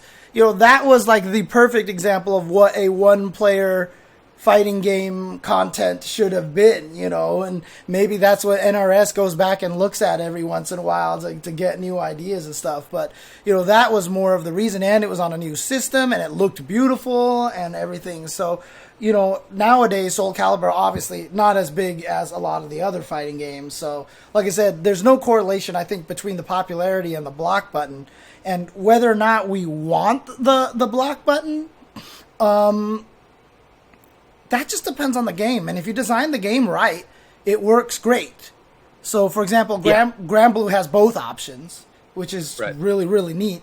But then you have a situation like Tekken versus Soul Calibur, right? So, you know, Tekken, one of the strategies to getting away from offense is to try to Korean backdash away from stuff because you're naturally blocking during the Korean backdash. If you can do it properly without hitting down and only go between down, back, and back to do the Korean backdashing, you're literally only blocking while trying to run away.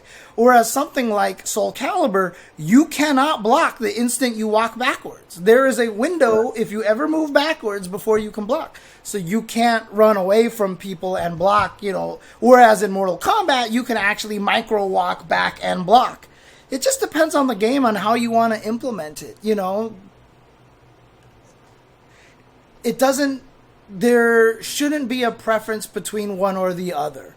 You know what I mean? It's just a system of how that particular fighting game works. I mean, even Smash Brothers has the whole concept where your shield gets smaller and smaller to the point where you actually have vulnerable areas that you gotta move your bubble around to try to actually to block things, and sometimes you might not cover your feet and get killed or something like that. So, it's the way it works.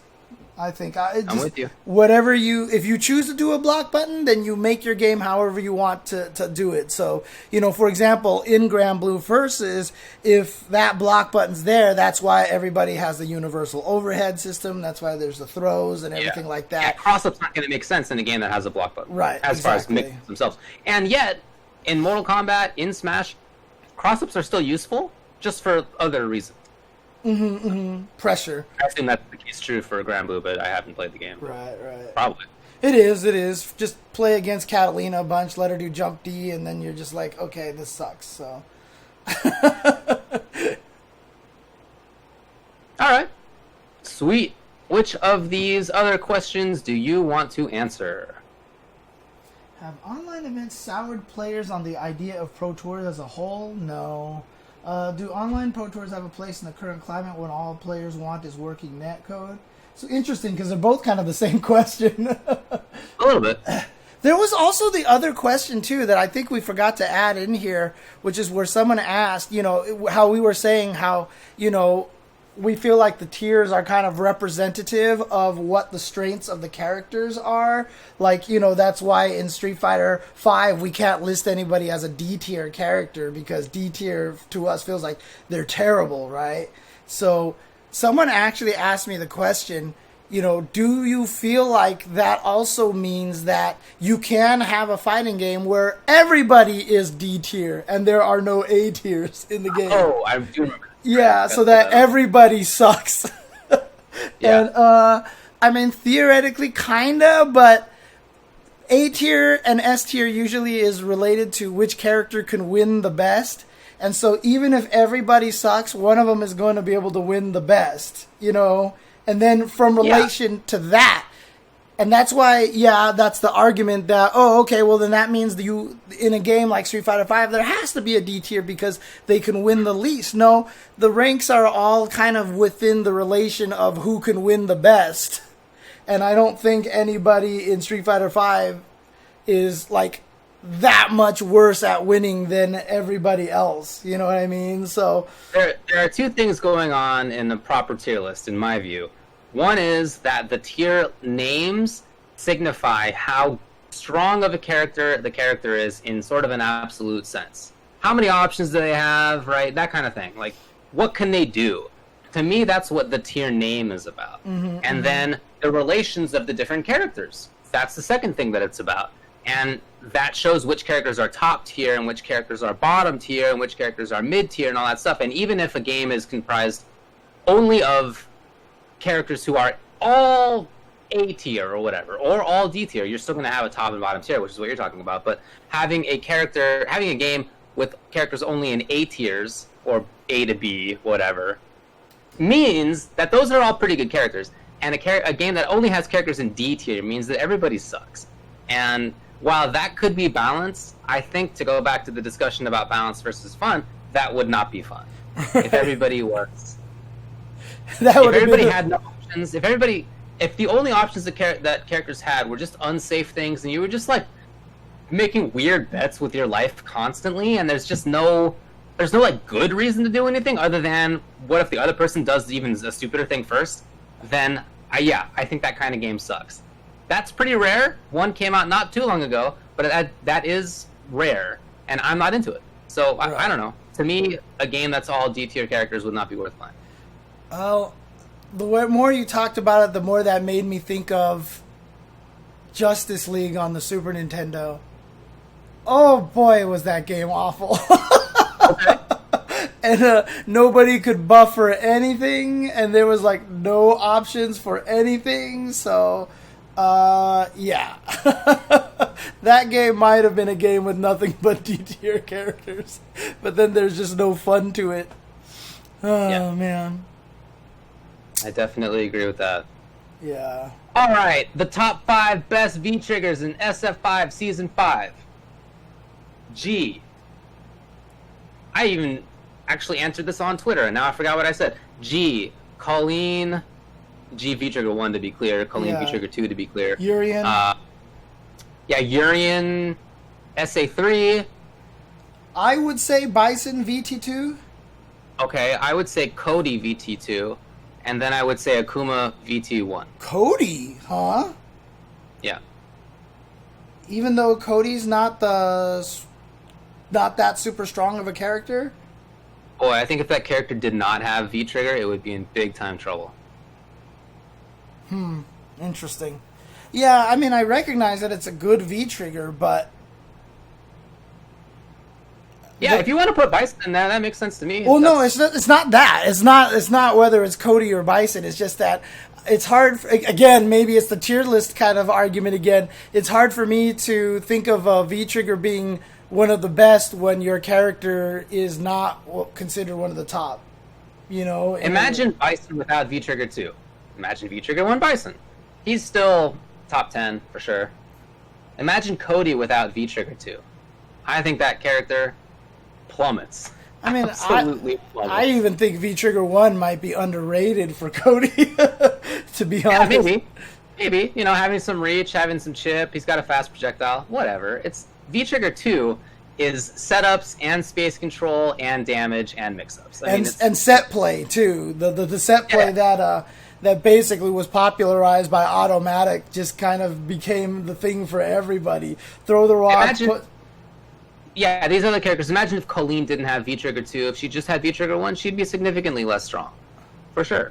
G V Trigger 2, I still think is one of the better. It's not top 5 or anything, but it's one of the better V Triggers. So he wouldn't be too assed out, but his V Trigger 1 is definitely, in my view, the best in the game, and boy, that character with that thing going is I don't even know if Colleen was irrelevant until she got V Trigger 2. She was always kind of in that conversation of potentially being strong because her footsies were so good, because her normals were so good. V Trigger 2 definitely. She's a good character. Yeah, V Trigger 2 definitely helped. But yeah, okay, I can definitely see that. Just because without it, then Cody is pretty much just not as significant. The ones... I'm trying to remember my tweet. I think I said Bison's V Trigger 2 was right outside of that top 5. I think I put Blanca V Trigger 2. I think I put Abigail V Trigger 2. Somebody else. Yeah. Maybe Laura. And then Honda. I think those are my top 10. Honda V Trigger 1? Yeah. Really? Interesting. Okay. I like it. I'm down with that. There's a lot. Honda's got a couple of good V triggers. He's not. Even if he didn't have V trigger 2, still be alright.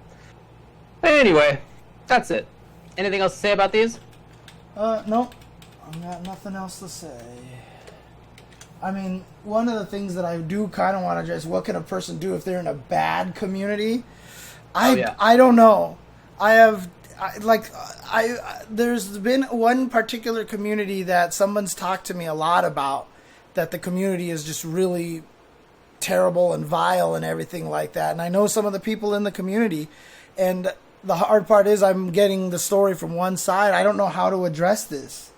You know, do you just try to talk to the people that, I mean, they're trying to get me to address it and stuff, but like I said, I'm not sure what to do, to be honest with you. I'm not sure how to handle the situation. So it's an interesting conundrum there. But if you are in a bad community, one of the things that you can do, honestly, is just just don't be involved with it. Maybe even try to start your own better community if you can. Or yeah, I think that's a good thing to say. It's not easy to do, but you can certainly do things easily online at least, you can create a new Discord if there's a Discord that sucks. Right. You know, if the web form you guys are on, if you're on Facebook posts or whatever, you can create a new Facebook like group. Right. You can create a new Discord. There's not a lot of work that goes into that. If it becomes successful, it can become a lot of work to manage. But the initial starting of it is like not super big. Maybe more difficult to convince people to actually come over, but I think that that's something to do. And I mean, remember, we're all stuck online, and offline communities are mostly fun. And as we've talked about many times over the last few months, there have too often been bad things that have happened in them. But it's certainly more positive overall than online, where negativity can spew a lot more easily.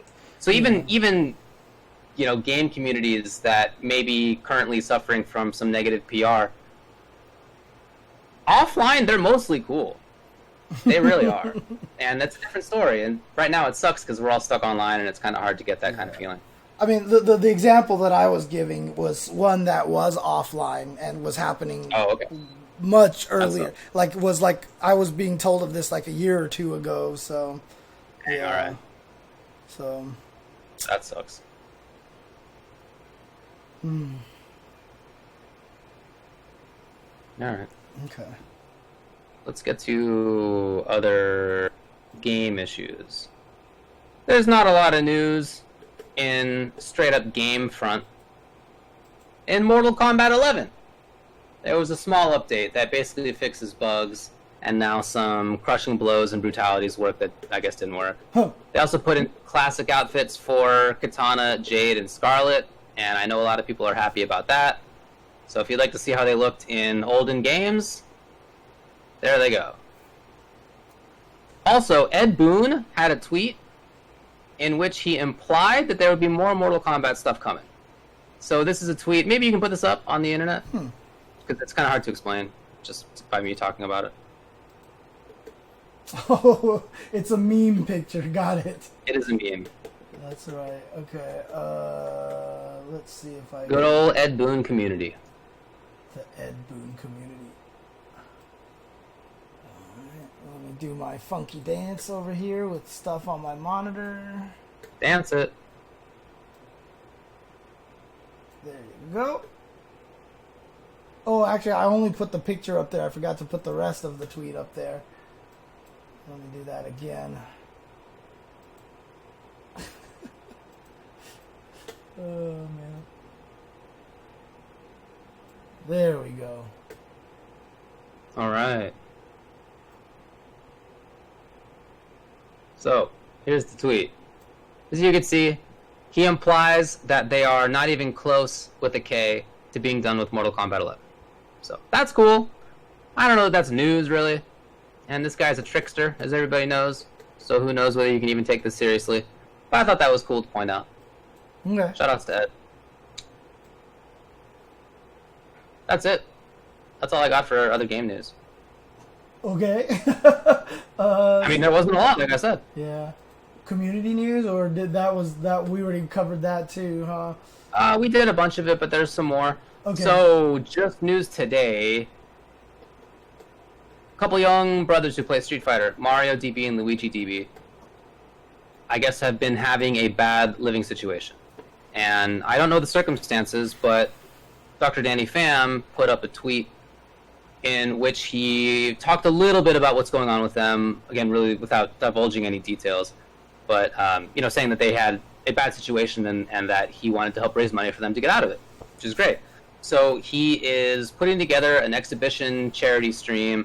He'll be commentating, Punk will be commentating it, and Justin Wong will be commentating it. They're still working on other details, like which players will be playing and that sort of stuff, but that will be on Friday. And his stream, if you're curious, like I said, the other details will be coming out before then.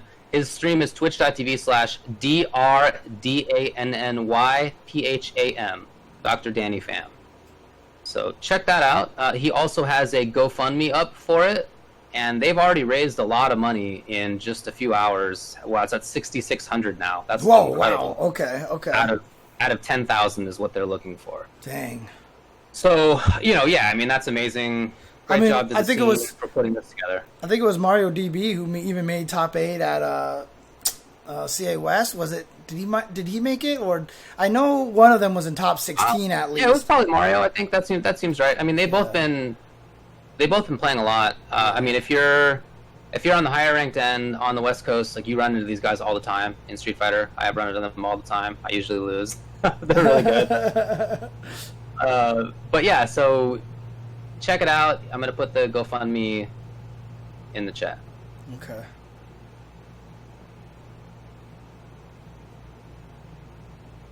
Good work to Danny Pham for doing that thing. That's gonna be a tough one.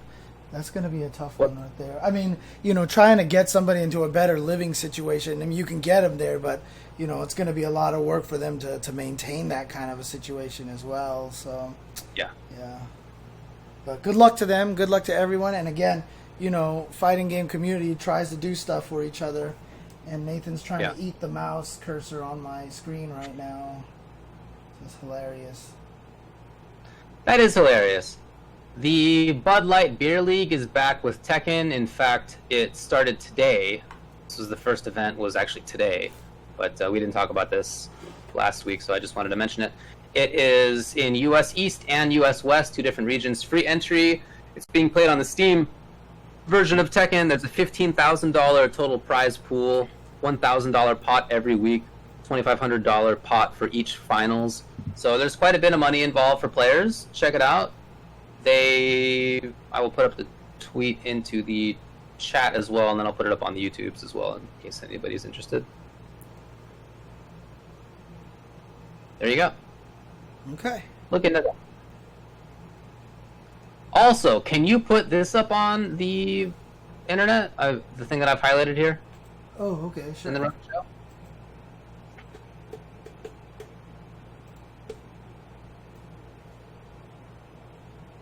This one's cool. Oh, whoa, interesting. Okay. Mm-hmm. Okay. And it's an official... So somebody with actual manufacturing capability has created a split box, which is so cool. It's so cool to see. Yeah, check it out. Oh, and so, is it like it's like the Beatmania controller? You can actually plug the joystick in on either side. So yeah, exactly. Yep, it's supposed to be so that if you'd like to, you can play with right hand on the stick or left hand on the stick, and you can flip it around. And there's a little cord that goes between them, so you can separate them to some degree. I don't know how modular that part of it is. Can you just swap out the cord for another cord to get more distance? I don't know the answer to that, but I think that's so cool. Royalties. I think this is great. I think it's awesome that other people are actually producing this kind of stuff. I think, personally, there's some things that I don't like about the design. As you can see, when it's in the sort of holder, there's a holder that keeps it together. There's like a platform that it goes on. Yeah. And to me, that's a pretty inelegant solution to that problem of how to actually keep the pieces together. What I would love to be able to do is have a little sliding and latch technology. The two sides could just like slide in to each other. Yeah. That to me would be the ideal solution. I don't have the manufacturing capability for that, but I feel like this company probably would. They just didn't do it that way. But in any case, I think that's awesome. So cool. Okay. Interesting. Good work. Someone love to see that kind of thing. Taking your idea. All right, look, I purposely put it out there because it's something that I was hoping other people would take up. I know. I think that's so cool.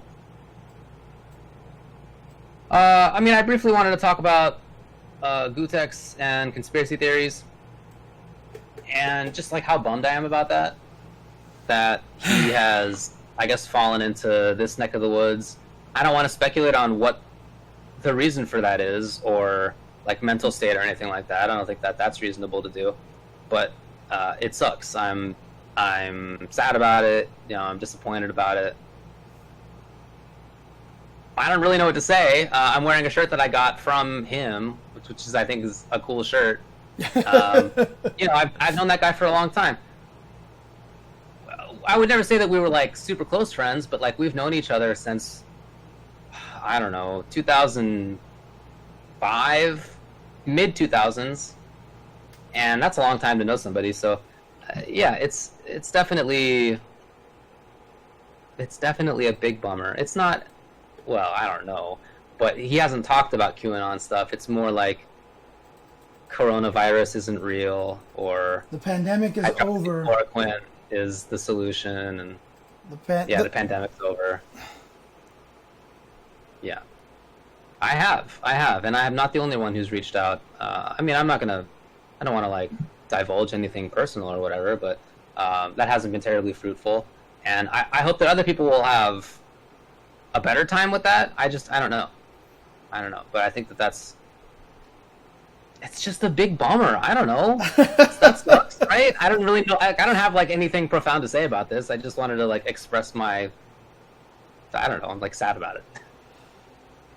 Yeah, I mean, it's just I don't know. Like I said, it's a weird time, and like I don't know what this quarantine or this pandemic or this lockdown is doing to a lot of people. I feel like I'm going insane half the time as well, and that's one of the trickiest parts of kind of going crazy, is that you don't know you're going crazy, you know. Yeah, I mean, again, I don't want to get into like what his mental state may be, or I've seen a lot of people speculating about that, and True. I don't think that's reasonable to do, but yeah, it nevertheless remains. It's like upsetting and sad. Yeah, I mean, it's just, you know, I'm sure the people who know about the story have read the post on Reddit that he made, and it's just it's not a good look. Let's just put it that way. So it's no, it is not. Yeah, I just hope whatever's happening, I hope someone can help him through it. Yeah, for sure. I definitely agree with you on that. Yeah. I mean, that has to be something that he's open to. Yeah. But I certainly hope that happens. Yeah.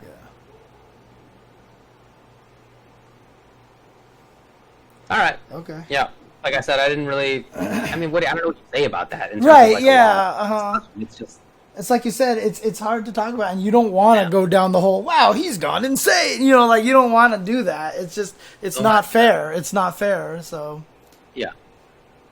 But yeah, like honestly, like I said, all I can really say is that this quarantine is really, it's lockdown is getting to a lot of us. Yep. It really is. And, you know, like I said, there's a lot of empathy to be had, you know, for just people trying to maintain, you know, I don't want to call it their sanity, but just this feeling of normalcy, you know what I mean? Like, yeah, this is life, and it's hard to accept that it's like this right now. I mean, I asked my brother how his kids are reacting to it, and interestingly enough, the kids react to it probably better than a lot of adults do, because it's just another weird thing, and that's what kids deal with, right? Right. Oh, yeah, everything's new to them. Why not something new like this? It's like, you mean this doesn't happen to everybody? You know, that kind of thing, you know. If when they grow up and they have kids, they'll be like, let me tell you about the time when we were kids.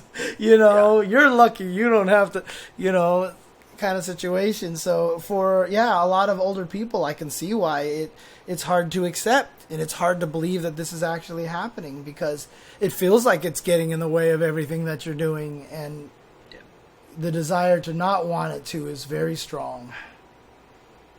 Yeah, that's definitely true. Yeah. That's definitely true. Anyway, I don't know what to say about Gutex, but like, I hope we'll be able to hang out at some point again in the future. I don't know. Yeah. It's weird. All right, that's all I got for news. There's some upcoming stuff. This coming weekend is the CPT Online NA East. It has as predictably stacked as you would expect. Mm-hmm. Every pool has killers in it, and that's going to be a lot of fun. I'll be commentating it with St. Cola, like I mentioned before, so that'll be fun as well. There's also AnimEvo Week 4. I mentioned before which games they are, but I'm going to tell you again as I load it up here. Blaze Blue Central Fiction for Europe, Million Arthur Arcana Blood for North America, Nitro Plus Blasters for Japan, Weiss Schwartz Global, Eternal Fighter 0 NA plus Europe, Melty Blood Actress Again current code for Brazil, Blaze Blue Central Fiction for NA East Coast, Guilty Gear Accent Core plus R North America, and Blaze Blue Central Fiction for NA West Coast. Dang, okay. Packed weekend for them. It is definitely a packed weekend. Okay. And then lastly, I wanted to talk about the PlayStation Open series. We mentioned this when it began, which at this point is a little while ago, but just to keep people up to date, they have been continuing to run tournaments for Mortal Kombat 11 and some other games as well. And this, what day? The 28th. So that is, to do it quickly in my head, I don't even know what today is. That I had to look that up first. On Friday, Mortal Kombat 11's monthly finals will be happening. Okay. So just, keep an eye open if you're interested about that. There was a tournament today, a couple of tournaments today, both Europe and North America for PlayStation MK11. Okay. So they're still doing that. Alrighty. There you go. A little bit of a shorter episode today, then.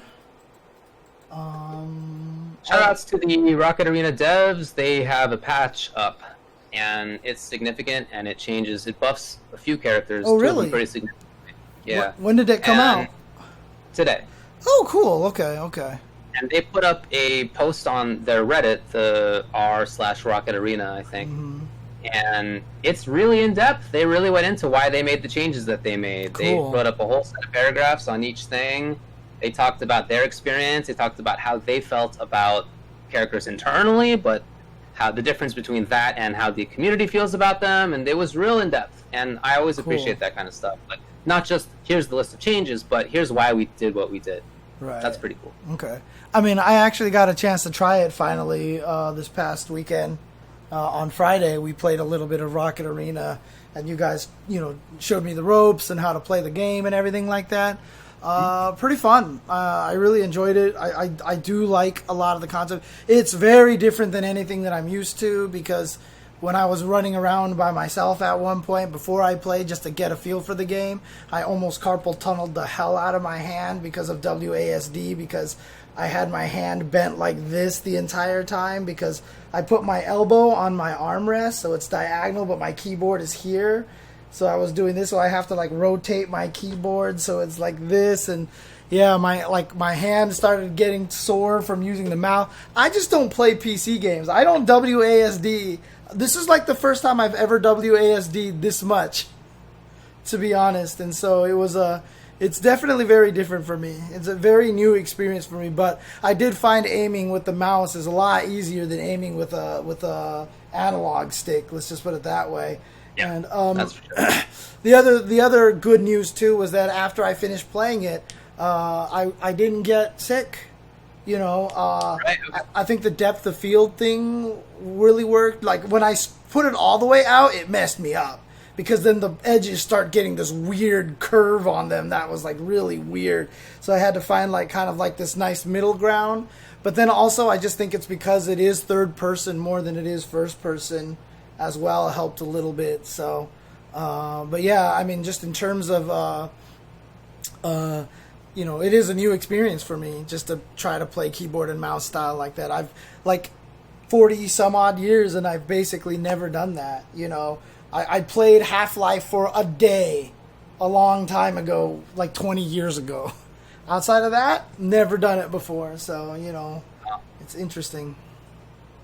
Well, maybe get into ESDF instead of WASD. ESDF is not the standard, but it's a little bit ergonomically better, just in terms of where the keys are. So maybe think about that in advance rather than having to hurt yourself.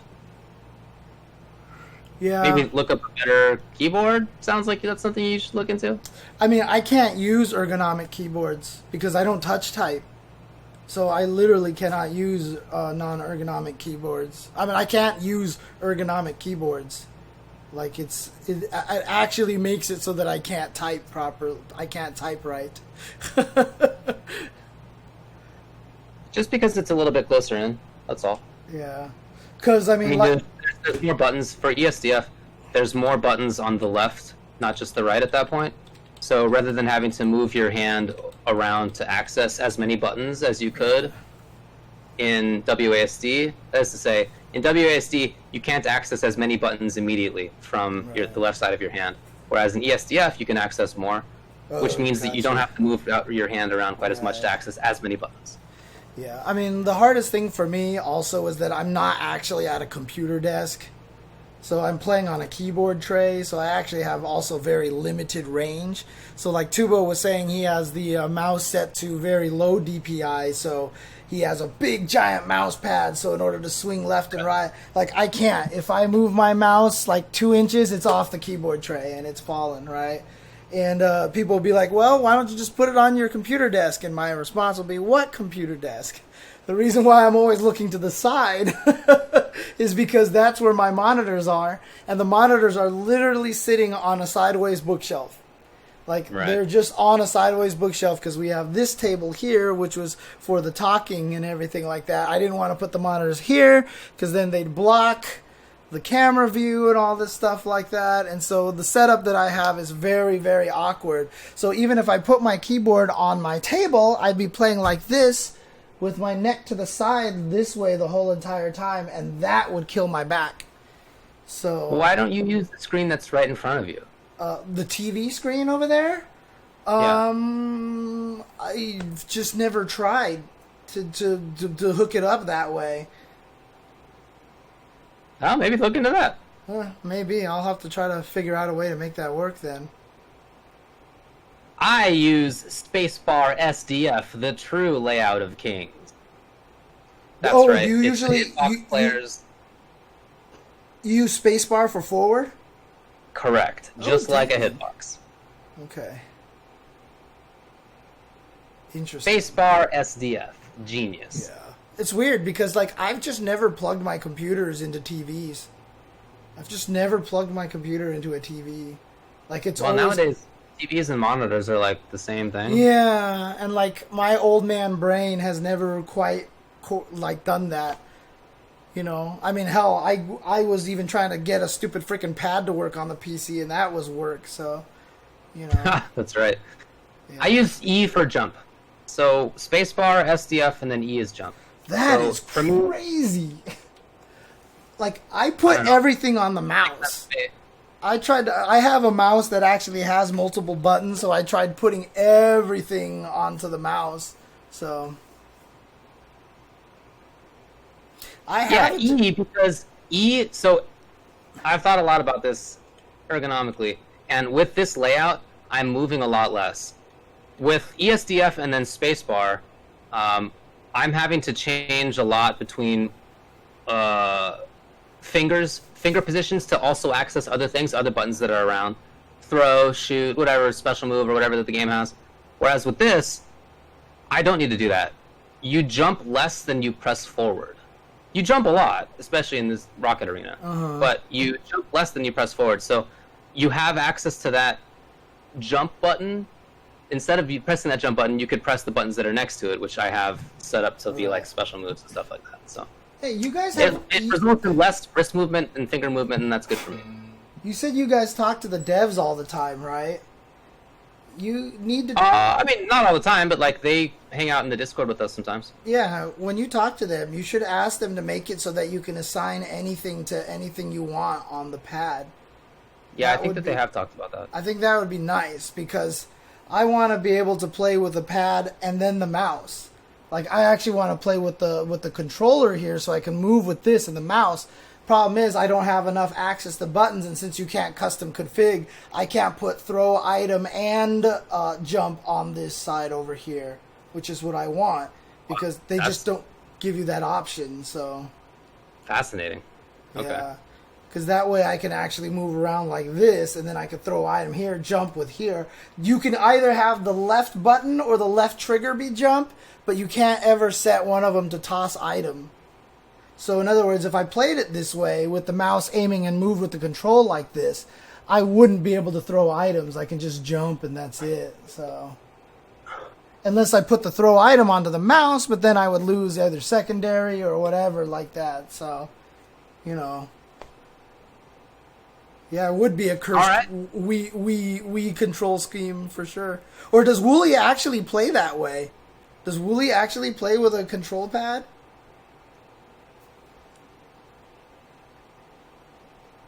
Pretty zany.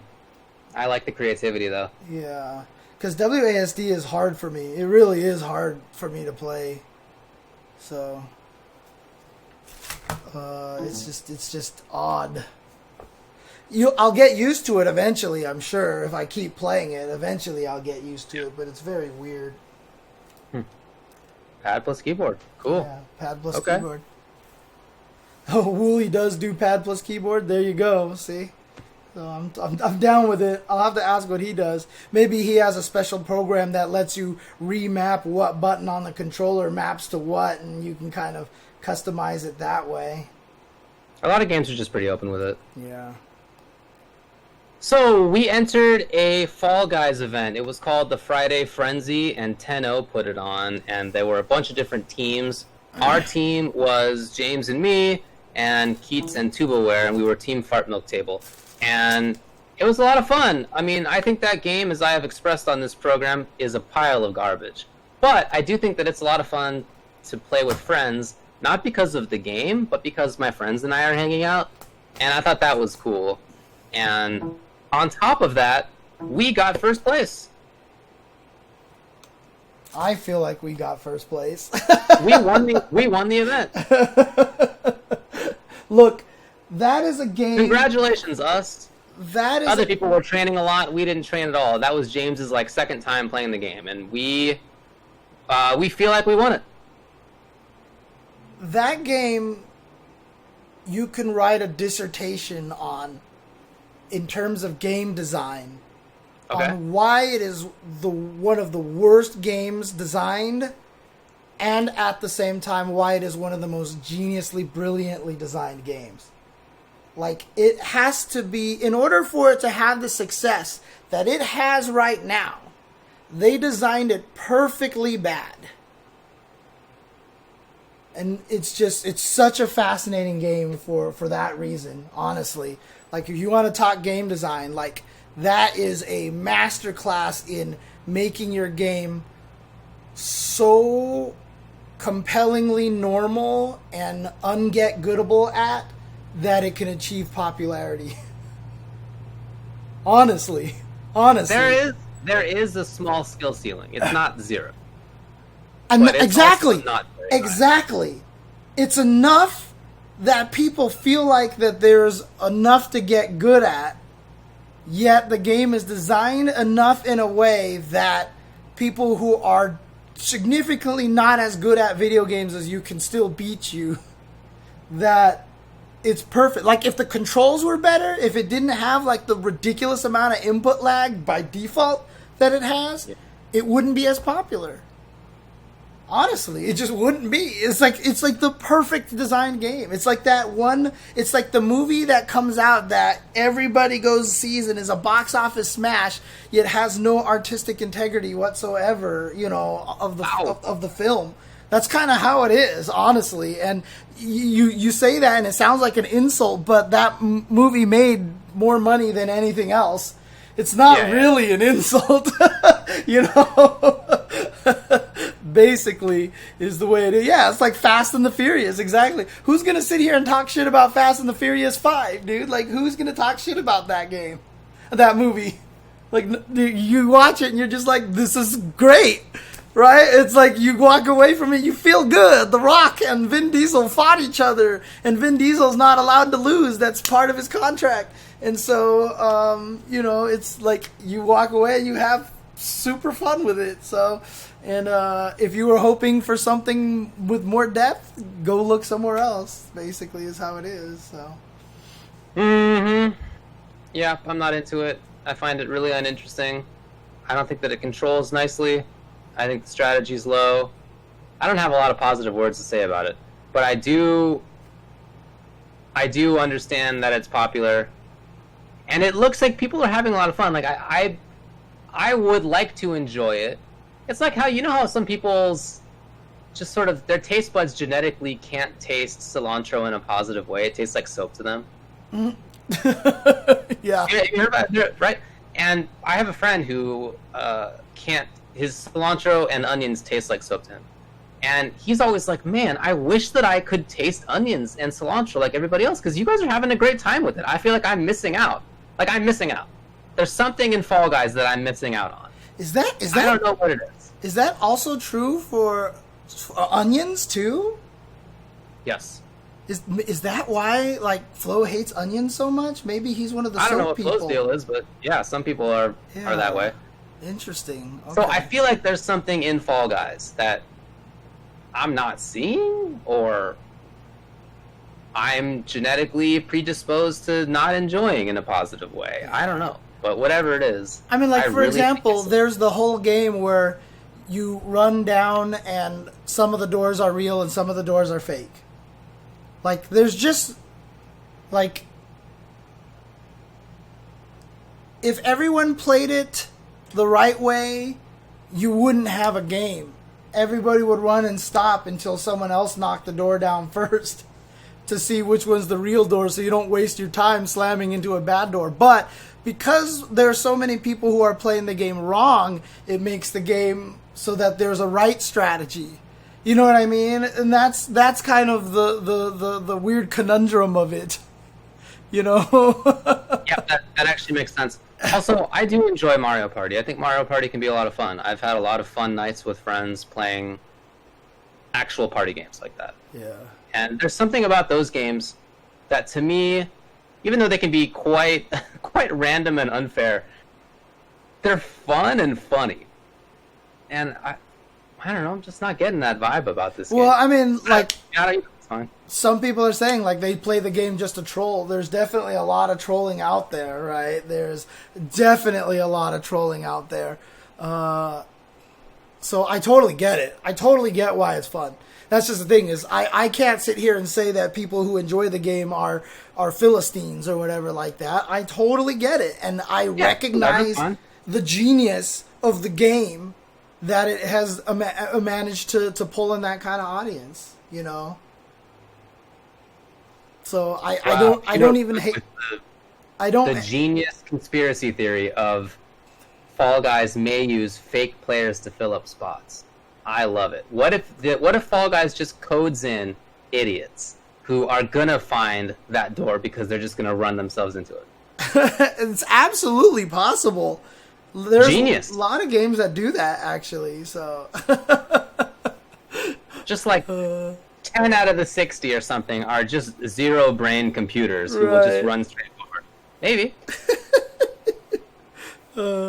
I mean, I'm an old man when it comes to video games now. I recognize that. I'm like super fuddy-duddy, even to the point where that one game that everybody keeps trying to send me videos for, there's that new game based on the Monkey King that's coming out by a Chinese studio out there.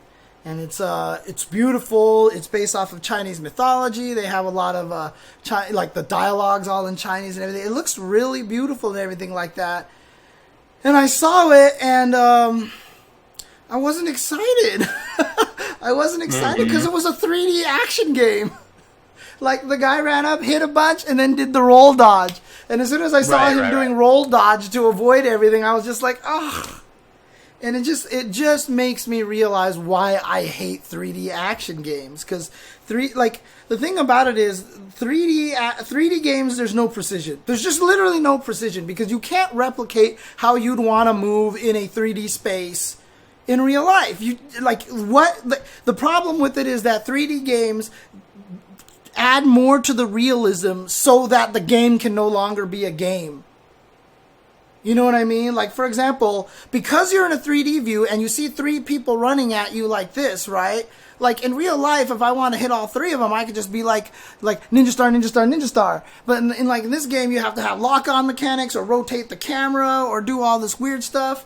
You know, a lot of 3D games, you get hit from behind because you don't see someone coming up. The only reason why the roll mechanics exist is because there's no way you can actually avoid damage in a logical way in a video game, except for turning yourself completely invincible and removing yourself from the environment. You know, the way to make it work is if you really gamify it like Arkham. The Arkham games are beautiful because, like, the guys clear across the screen and you just magnetize to attack them as long as your combo is going. And the way that you avoid everything is that you get the little squiggly lines, you get the Spidey sense on Batman, and you get to actually counter everything. right? In first-person shooters, you have to have the red lights show you where you're getting shot from, which I just think is inherently like one of the worst video game designs ever, because you can't avoid it. And why can't you avoid it? Because if you play a game like Contra, an enemy can run up to you, shoot a bullet at you, and the bullet goes boom, and then you can jump over it. But in a 3D game, if someone shoots you and you see the bullet coming at you like this, like that, there's a disassociation with it all of a sudden. So you can't avoid these things, and so these games make it so you just get shot, your screen flashes red, you lose life, you go cover, you crouch, and you gain your health back. Like, these are all concessions to the fact that 3D platforming and gaming doesn't work. Shigeru Miyamoto's even admitted this much, which is why he gave Mario a water pack in Super Mario Sunshine, because he knew the platforming was so inaccurate, he wanted to give people a way to float and land again. And then Galaxy, he just got rid of walls and cameras in general. So, like, it's just not 3D. I just don't think, like, you have to gamify it. And I don't think enough people are trying to gamify it. So that's why I really like Arkham. God of War was really good because they also threw Kratos more into the middle of the screen. So it was more like a top-down game rotated. You're playing more of an overhead action game kind of rotated down so you could fight in all 360 degrees. But a lot of these new games, it's literally you stare at your character's back, and that's another thing I hate too, because you have this awesome character, and if your character's Batman, you stare at a cape for like 90% of the game. Like, you don't even get to see Batman, right? So, James, did you say Shigeru Miyamoto? That's how I used to say it a long time ago, and I'm stuck with that. That's way. the thing about that whole rant that I can least put up with. You're right. There was a lot about that rant that I can't agree with. Right. But you hit me with the Shigeru, and I was like, I don't even remember about the rest of the words I was about to say. That was why, like, when Ibuki first came out, I couldn't say the word shuriken right? Like, I kept saying it the wrong way. I can't even remember which way is the right way and the wrong way now because of the way that I just said it as a kid for so long. And so I have to fix it in my brain. So Shigeru Miyamoto is definitely one of them. So, because I've been saying Shigeru like since I was a kid, and so now I have to get rid of it. I have to reprogram my brain for that one. Well, I called it. I said Hylian in Link for like 20 years until I realized it was supposed to be Hylian. That took a long time. The Legend of Cage. Now I say Hylian. Yeah, there was the Legend of Cage, which should be the Legend of Kage. Kage. Yeah, there was what was the other one that I just thought of too? That Titus and Titus from Final Fantasy X. I always called him Titus, and then it turned out his name is Titus, and I'm not happy with that. Shigeru, anyway. Yeah. Wow, what a conversation this was. Hey, anything else to talk about tonight? You know what, Maneuverable? I wish it was Titus, but the voice actor was at the first Final Fantasy concert in America at the Walt Disney Orchestra Hall, and he came out and said, "Hi, I'm the voice actor of Titus," and that destroyed and shattered all of my dreams, and that was over at that point in time. That was over at the time. Ugh. But like I said, I'm an old man, and I don't think 3D action games are actually real. I don't think real. I don't think that they can be the way that they're trying to make them work these days. They need to rethink it. They need to rethink it. They need to gamify it more. They need to make it more of a video game and try to make it more enjoyable instead of just mashing buttons and rolling all day, which so many 3D action games are all about at this point. So, sorry, everybody. I'm just going to let James get away with it.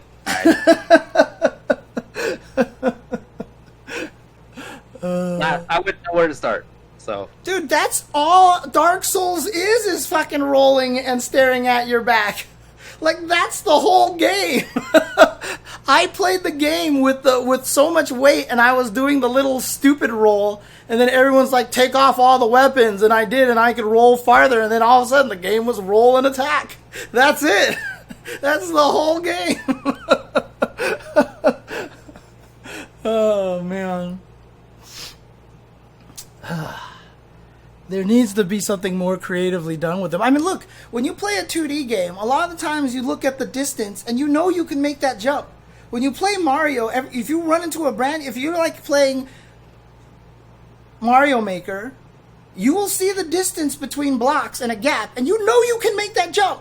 You automatically know you can make that jump. In 3D games, when you're running forward and you see this distance, sometimes you don't know if you can make that jump. There's no way to visually tell because you can't see the actual distance because they're trying to replicate some sort of real life. In fact, so many of these games, 3D games, when you do make the jump, you can hit the jump, let go of the controller, and they'll automatically magnetize you to make that jump properly as a concession to 3D platforming. So much to the point that when I played Lara Croft, I would make those jumps and let go of the controller, and then Lara Croft would stop moving and fall to her death. But that's just how I'd gotten so used to just having magnetized jumps in every freaking 3D game. Even Nathan is out there protesting. I heard him. And it's not real 3D depth perception. That's the problem, right? Because you can move the camera this way, that way, all the way, but it's not real. Like when you're looking at a 2D game and it's sideways, that's actual perception because that's real.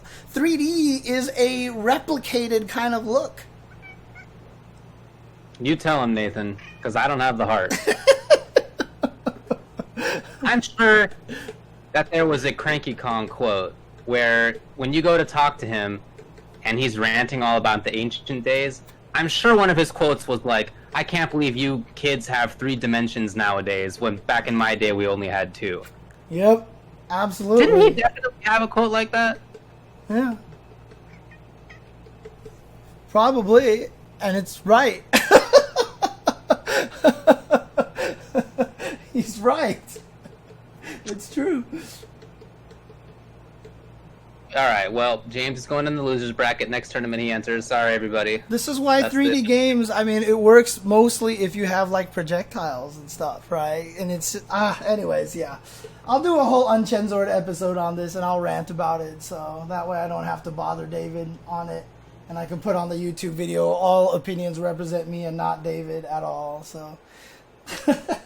Okay, well, it's been mostly good. So, have a good one, as we bird everybody.